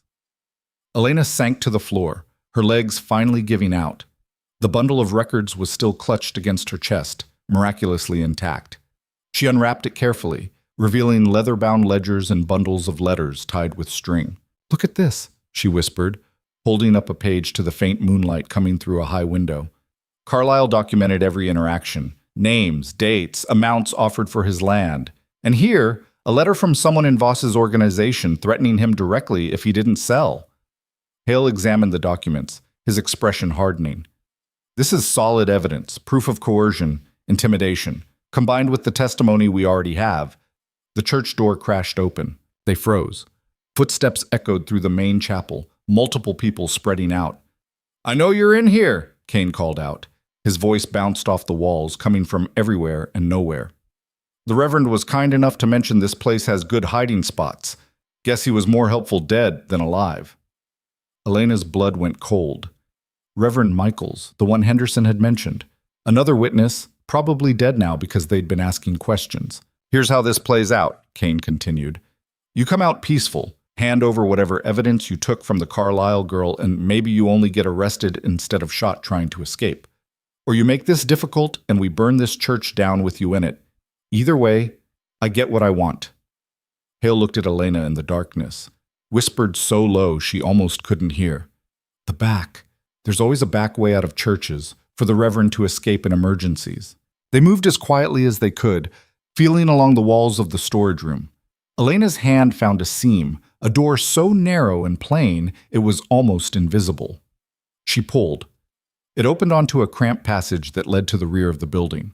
Behind them, the storage room door burst open. They ran down the passage, emerged into the night air just as gunshots erupted inside the church. Ran through a graveyard full of leaning headstones and dead flowers. Ran until Elena's lungs burned and her legs screamed and the sounds of pursuit faded behind them. They collapsed in a ravine outside town, hidden by scrub brush and darkness. Elena clutched the oilcloth bundle like a lifeline, while Hale watched their back trail for signs of following. "We can't stay here," he said after a few minutes. "They'll search in circles until they find us." "Where can we go?" "They'll be watching every road, every trail." "Then we don't use roads." Hale pointed north. "Rough country up there. Hard traveling, but harder to follow. We head cross-country to Cascade Falls, keep off anything that looks like a path. That's 3 days through wilderness. We don't have horses, supplies. We have what matters. The evidence, our testimony, that's enough." Elena wanted to argue, wanted to point out all the ways this plan was suicide. But looking at Hale's face, seeing the determination there that was really just another form of desperation, she knew argument was pointless. "Okay," she said, "let's go." They traveled through the night, pushing through country that fought them at every step. The land rose into foothills, became rocky and treacherous, full of hidden drops and unstable ground. By dawn, they were miles from Silver Creek, exhausted and bleeding from a dozen small cuts and scrapes. They holed up in a cave as the sun rose, taking turns sleeping in 2-hour shifts. Elena dreamed of running, always running, with something terrible behind her that she couldn't see but could feel getting closer. She woke gasping to find Hale watching the cave entrance, his rifle across his knees. "Anything?" she asked. "Birds stopped singing about an hour ago. Something's out there." They waited in tense silence as the morning grew brighter. Then Elena saw it, a flash of movement on the ridgeline above them. Then another. Men on horseback, spreading out in a search pattern. "They're persistent," Hale said quietly. "It's not persistence. It's fear." Elena checked the bundle of records, made sure it was still secure in her pack. "My uncle can't afford to let this evidence reach the territorial office. He'll throw everything he has at stopping us. Then we need to make sure everything he has isn't enough." They waited until the searchers had passed their position, moving west while Hale and Elena needed to go north. Then they slipped out of the cave and continued climbing, heading toward the high country where horses couldn't easily follow. The second day was worse. Water ran low. Food ran out completely. Elena's feet were a mass of blisters and her shoulders ached from the pack's weight, but they kept moving, driven by the knowledge that stopping meant dying. On the third day, Cascade Falls appeared in the distance, a proper town with 2-story buildings and actual streets instead of just mud paths.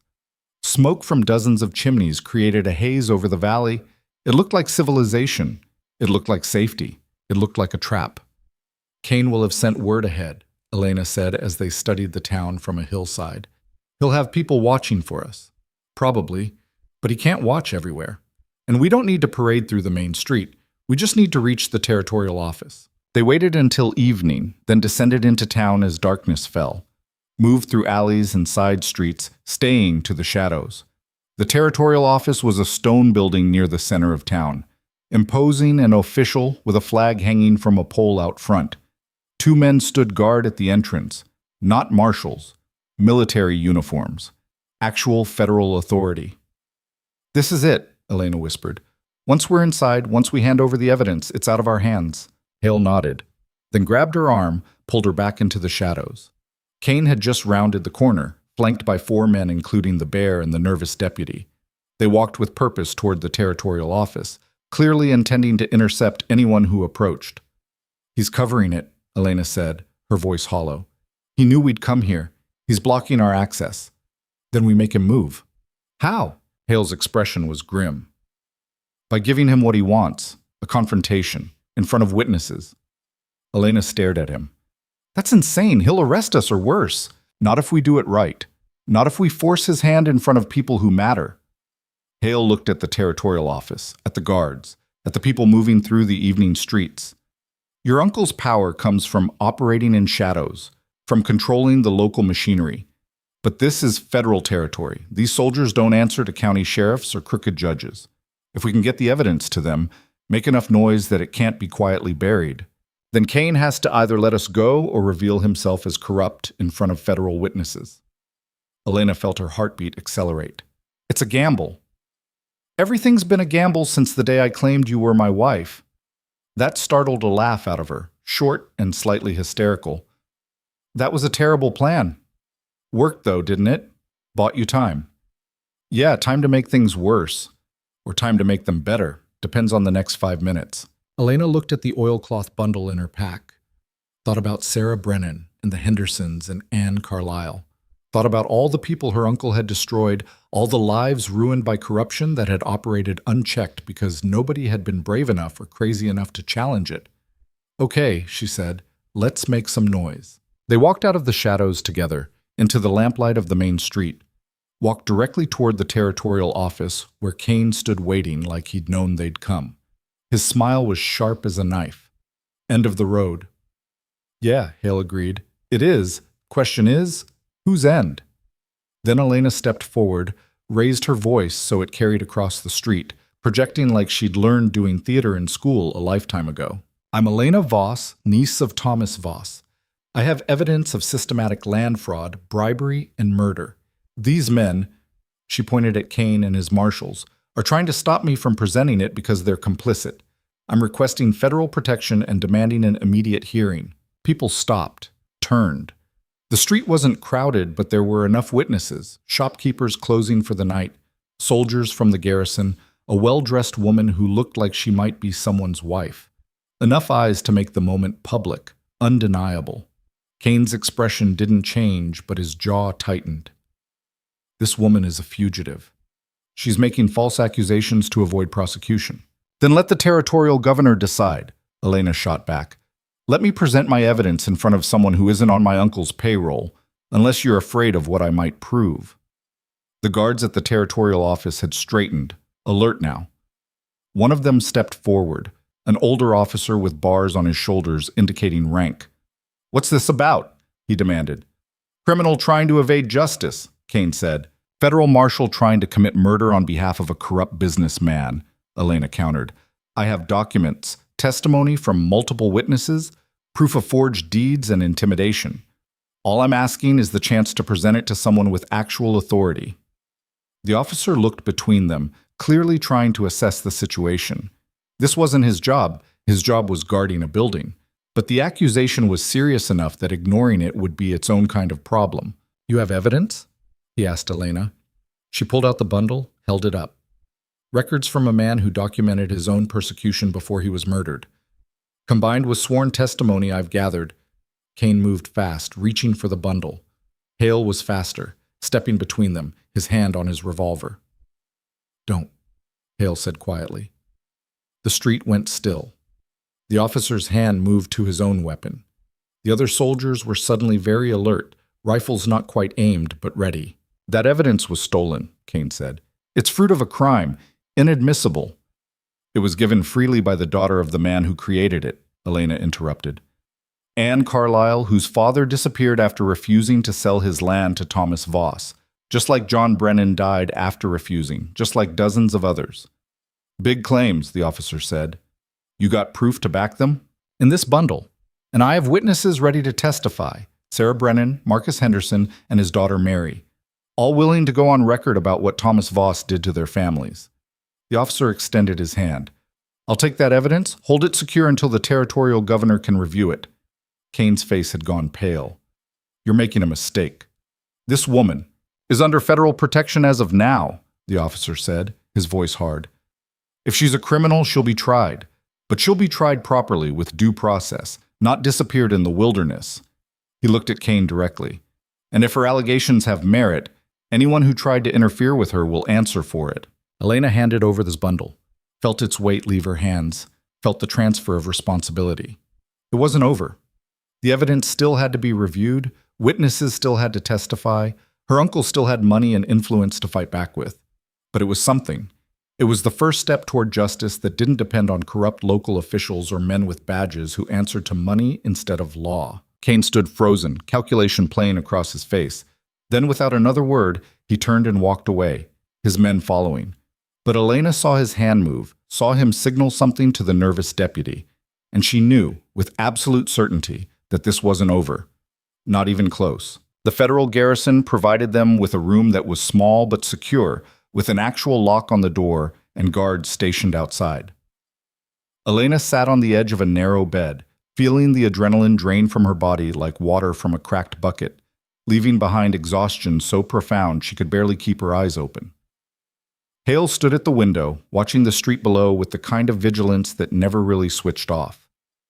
You should sleep, he said without turning around. So should you. I will. After. After what? After I'm sure Kane isn't planning something desperate. Elena wanted to argue, but he wasn't wrong. Kane had retreated, but not surrendered. Men like that didn't just accept defeat and walk away. They regrouped. They found new angles. The officer said the territorial governor would review the evidence within 3 days, Elena said. That's not long. Maybe Kane will just cut his losses, disappear before he can be implicated. Hale's silence was answer enough. They both knew better.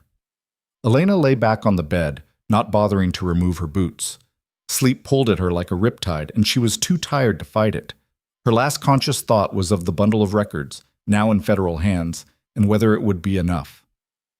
She woke to voices outside the door, low, urgent. Hale was already moving, his revolver drawn, positioning himself between Elena and the entrance. The door opened. The officer from earlier stood there, but his expression was different now, tight, worried. "We have a situation," he said. "You need to come with me, now."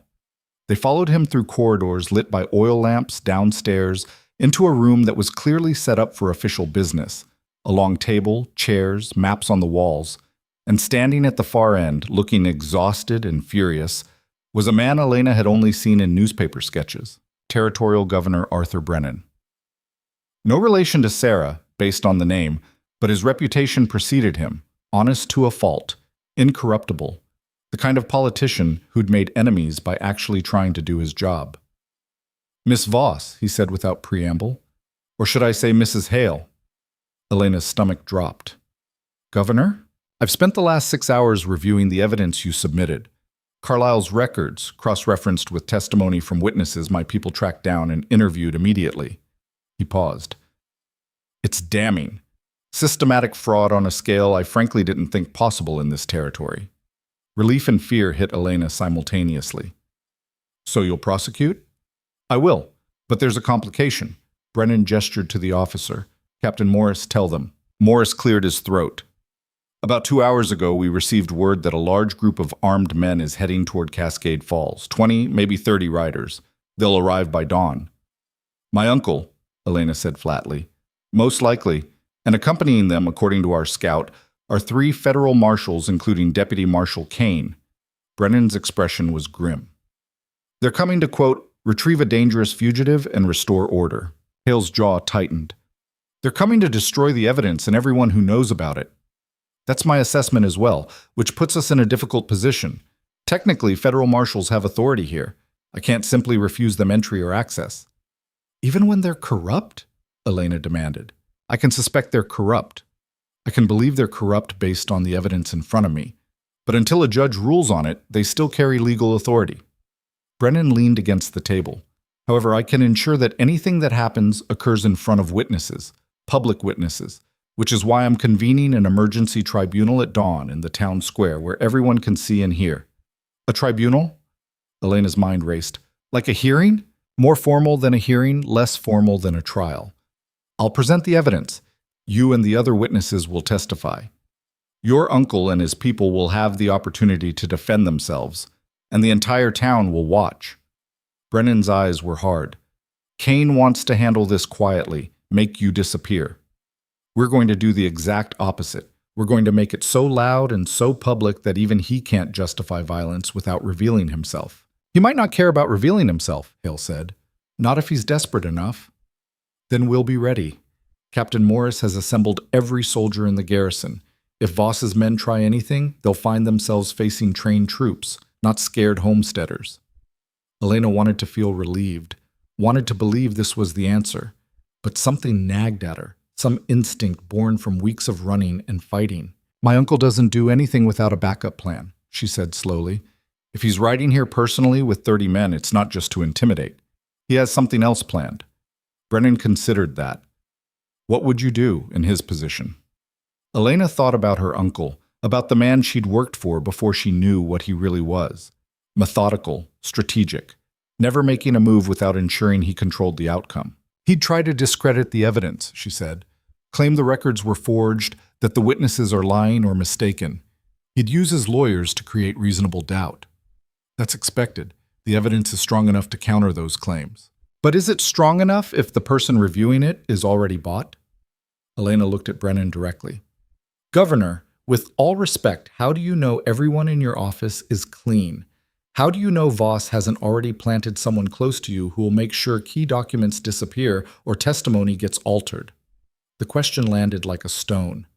Brennan's expression darkened. "I trust my people," he said, but there was uncertainty in his voice now. "I'm sure you do. My uncle trusted his people too, until he realized one of them was stealing evidence of his crimes." Elena gestured at herself. "Trust isn't enough, not when you're fighting corruption this deep." Brennan was quiet for a long moment. Then he turned to Morris. "Double the guard on the evidence room.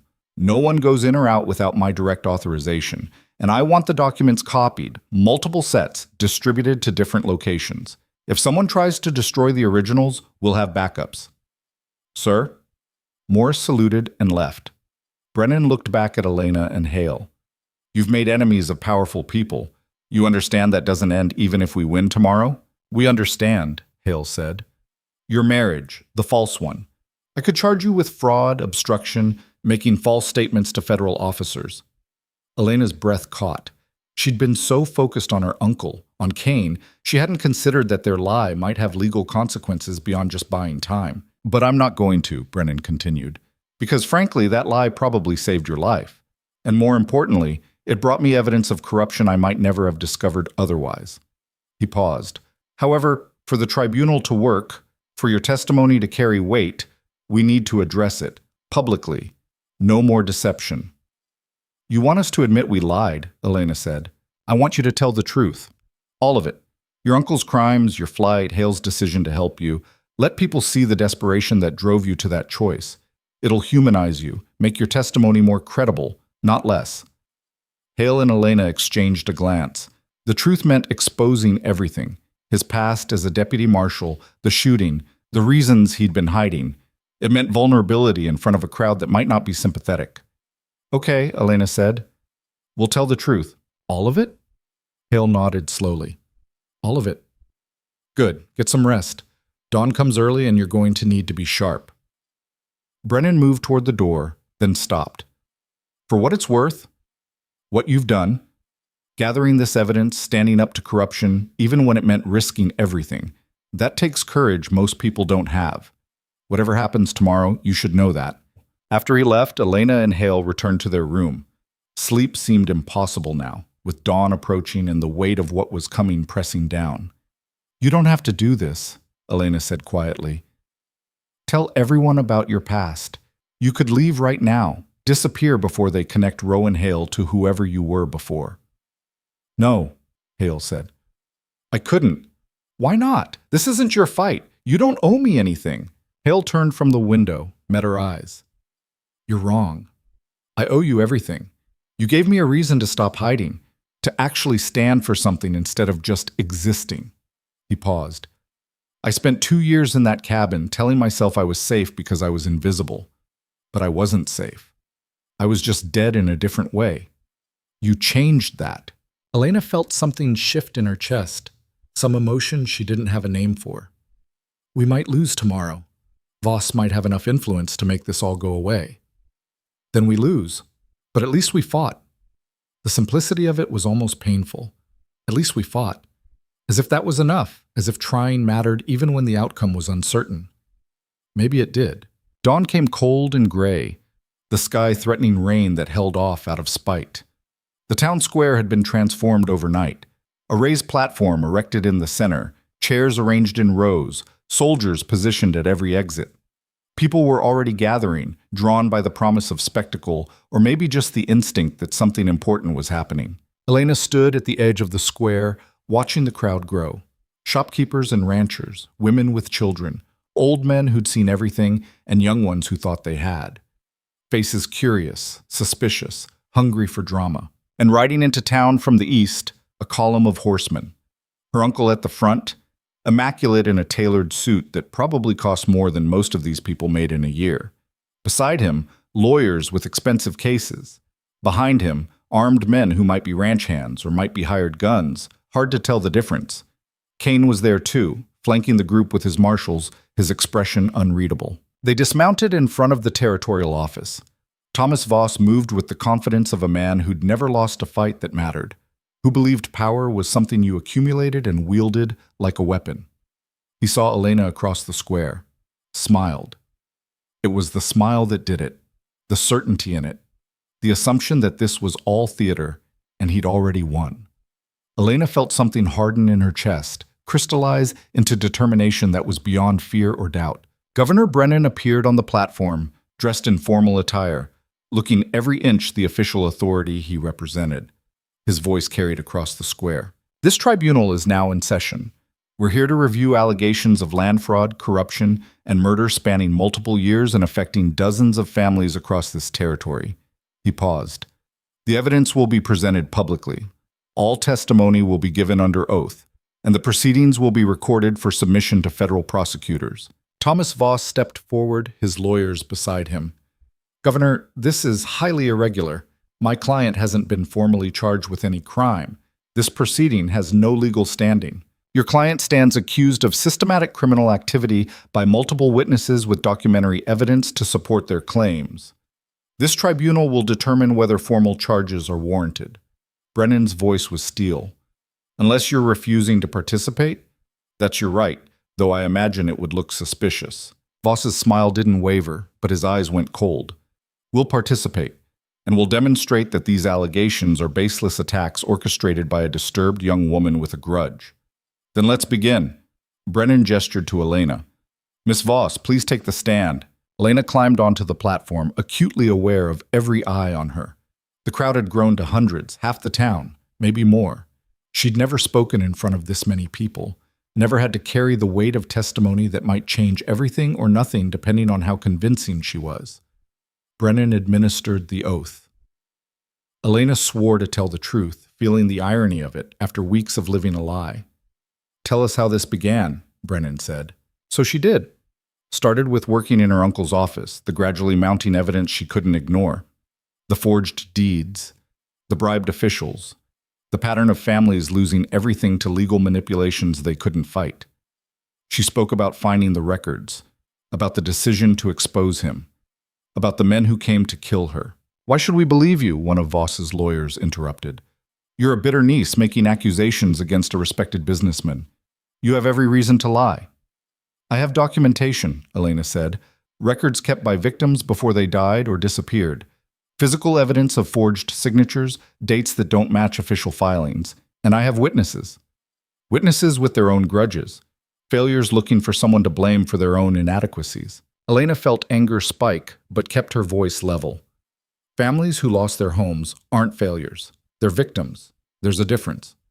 Brennan called Sarah Brennan to the stand next. She walked up trembling, her fear visible to everyone. But when she spoke, her voice was clear. My husband John refused to sell our land. 3 weeks later, he was dead. They called it an accident, but John was the best rider I ever knew. That horse loved him. It wouldn't have thrown him unless something spooked it badly, or unless someone made sure he fell. Voss's lawyer stood. Accidents happen, Mrs. Brennan. Tragic, but not evidence of murder. The men who found his body worked for Mr. Voss, Sarah continued. They were on our land, even though we told them to stay away. Why were they there? What were they doing on our property the same day my husband died? The lawyer had no good answer to that. Sarah stepped down, and Marcus Henderson took her place. Then Mary Henderson. Then, to Elena's shock, Anne Carlyle walked into the square. She looked terrified, her hands shaking as she took the oath. But she testified, spoke about her father's disappearance, the threats, the systematic destruction of anyone who resisted. I was told to stay quiet, Anne said, her voice breaking. Told that speaking up would get me killed, and maybe it will. But I'm tired of being scared. I'm tired of letting them win just because we're too afraid to fight. The crowd was silent now. The atmosphere shifted from curious to somber. These weren't abstract accusations. These were real people, neighbors, describing losses that everyone could understand. Brennan presented Carlyle's ledgers, had an expert examine the signatures on the disputed deeds. The expert testified that multiple documents showed signs of forgery, ink inconsistencies, pressure variations, letter formations that didn't match known samples from the supposed signers. Voss's lawyers attacked every piece of evidence, every witness, called their memories unreliable, suggested coincidence explained the patterns, painted Elena as an unstable woman seeking revenge for some imagined slight. But the evidence kept mounting, document after document, testimony after testimony, the weight of it accumulating until even the skeptical faces in the crowd began to shift. Then Brennan called Rowan Hale. Hale walked to the platform with that same measured pace, unbothered by the attention or seemingly so. He took the oath, sat down, waited. State your full name for the record, Brennan said. Rowan Hale. Is that the name you were born with? A pause.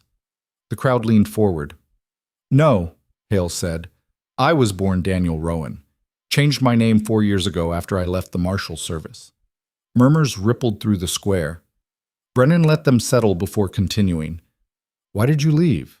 I was ordered to kill a family who refused to sell their land to a mining company. I refused the order. My partner tried to kill me for refusing. I defended myself. You killed your partner. Yes. And then you ran. Yes. The crowd was electric now, everyone processing this revelation. Voss's lawyer jumped up. This man is a murderer. His testimony is worthless. He's a man who refused an illegal order and defended his own life, Brennan cut in. Unless you're suggesting federal marshals should be able to kill citizens without consequence. The lawyer sat down, but damage was done. Elena could see it in the faces. Doubt, suspicion, the easy narrative that Hale was just another criminal. Then Kane stood up. He'd been silent throughout the proceedings, sitting in the back with his marshals, watching. Now he walked forward with that same predatory certainty. Governor, I have something to add to this testimony. You're not a witness in this proceeding. I'm a federal marshal investigating crimes in this territory. That gives me standing. Kane looked at Hale. Daniel Rowan, you're wanted for the murder of Deputy Marshal James Coltrane. There's a warrant out for your arrest. Has been for 4 years. Hale didn't react, didn't tense. I defended myself against a man trying to kill me on illegal orders. That's not murder. According to you. According to the official record, you killed your partner and fled prosecution. Kane smiled. And now you're here testifying against respected citizens, probably hoping to trade information for leniency. Your entire involvement is suspect. Elena saw it happening, the narrative shifting, their credibility crumbling. Kane had waited for exactly this moment, had let them present all their evidence before revealing the knife he'd been holding behind his back. But then another voice cut through the square. That's not how it happened. Everyone turned. The nervous young deputy who'd been with Kane from the start stood up, his face pale but determined. Deputy Marshal Hayes, Kane said, his voice suddenly sharp. Sit down. No, sir, I won't. Hayes walked toward the platform, his steps unsteady but committed. I was there. 4 years ago, when Daniel Rowan refused the kill order. I was new to the service, didn't understand what I was seeing, but I heard everything. Deputy, you're making a serious mistake. Marshal Coltrane tried to murder Rowan because Rowan wouldn't participate in an illegal execution. I heard Coltrane say the family was going to be killed regardless, that it was already decided by people above us. Rowan said no. Coltrane pulled his weapon. Rowan defended himself. The square was absolutely silent now. Hayes looked at Brennan. I didn't come forward at the time because I was scared, because I was young and stupid and thought loyalty meant following orders. But I've spent 4 years watching Marshal Kane do the same things that got Coltrane killed, taking bribes, intimidating witnesses, helping rich men destroy poor ones. His voice broke. I can't do it anymore. I can't be part of this. Kane's face had gone white. You're lying. I have proof. Hayes pulled out a folder. Correspondence between Kane and Thomas Voss. Payment records. Names of other marshals on Voss's payroll. I've been keeping copies for months, just in case I ever had the guts to use them. He handed the folder to Brennan, who opened it, began reading. His expression hardened with each page. Thomas Voss finally lost his composure. This is a setup. That evidence is fabricated. It's not, Hayes interrupted, and I'll testify to all of it, under oath, in front of a grand jury, whatever you need. The platform seemed to tilt under Elena's feet. This was it. This was the moment everything either came together or fell apart completely. Brennan looked up from the folder, looked at Voss, at Kane, at the crowd that was watching history unfold. Thomas Voss, he said formally, Deputy Marshal Kane, based on the evidence presented here and the testimony of multiple witnesses, including a federal officer, I am placing you both under arrest pending formal charges of fraud, bribery, conspiracy to commit murder, and corruption of federal authority. You can't do this, Voss said, but his voice had lost its certainty. I have lawyers, I have connections, you have crimes. Documented, witnessed, undeniable crimes. Brennan gestured to Morris. Captain, take them into custody. Soldiers moved forward. Voss's hired men reached for their weapons but stopped when they saw the number of rifles suddenly aimed at them. It wasn't a fight they could win, and they knew it.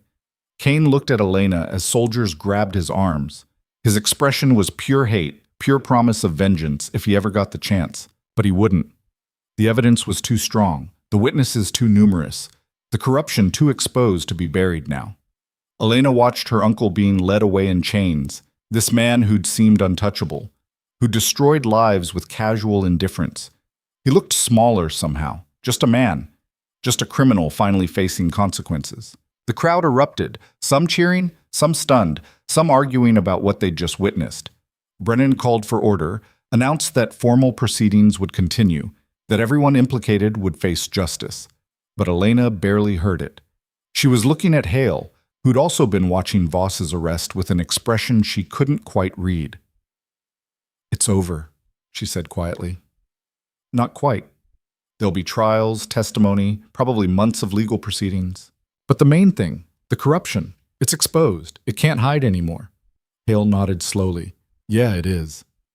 They stood there on the platform as chaos swirled around them. Two people who'd started this journey as strangers bound by a desperate lie and ended it as something else. Partners, maybe? Or just two broken people who'd managed to fix something by breaking it open. The trials took 3 months. Elena testified 4 times in front of different judges and juries, telling her story until the words felt worn smooth from repetition. Hale testified too, his past examined and ultimately ruled justified self-defense. The warrant for Daniel Rowan was dismissed. Voss was convicted on 17 counts of fraud and 3 counts of conspiracy to commit murder, sentenced to 20 years in federal prison.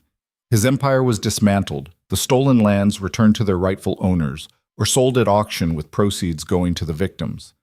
Kane and 2 other marshals were also convicted, stripped of their badges, sent to prison. Hayes received immunity for his testimony and was transferred to a different territory, starting over with a clean slate. Sarah Brennan got her land back. The Hendersons got theirs. Anne Carlisle received compensation from the sale of her father's seized property. It wasn't justice, exactly. You couldn't bring back the dead or restore the years of suffering. But it was something. It was acknowledgement that what had happened was wrong, and that wrong had consequences. Elena stood in the office that had once belonged to her uncle, now being emptied by federal administrators. Papers boxed up, furniture tagged for auction. The empire reduced to inventory. She found a photograph in a drawer, her uncle with various officials, all smiling, all complicit. She stared at it for a moment, then dropped it in the trash. "You ready?" Hale's voice from the doorway. Elena turned. He looked different in the light from the window, less like a ghost and more like a person. The shadows under his eyes had faded. He stood straighter.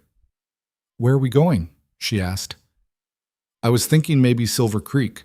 There's land available now, reasonable prices since the fraud schemes collapsed. Could set up a smithy, do honest work."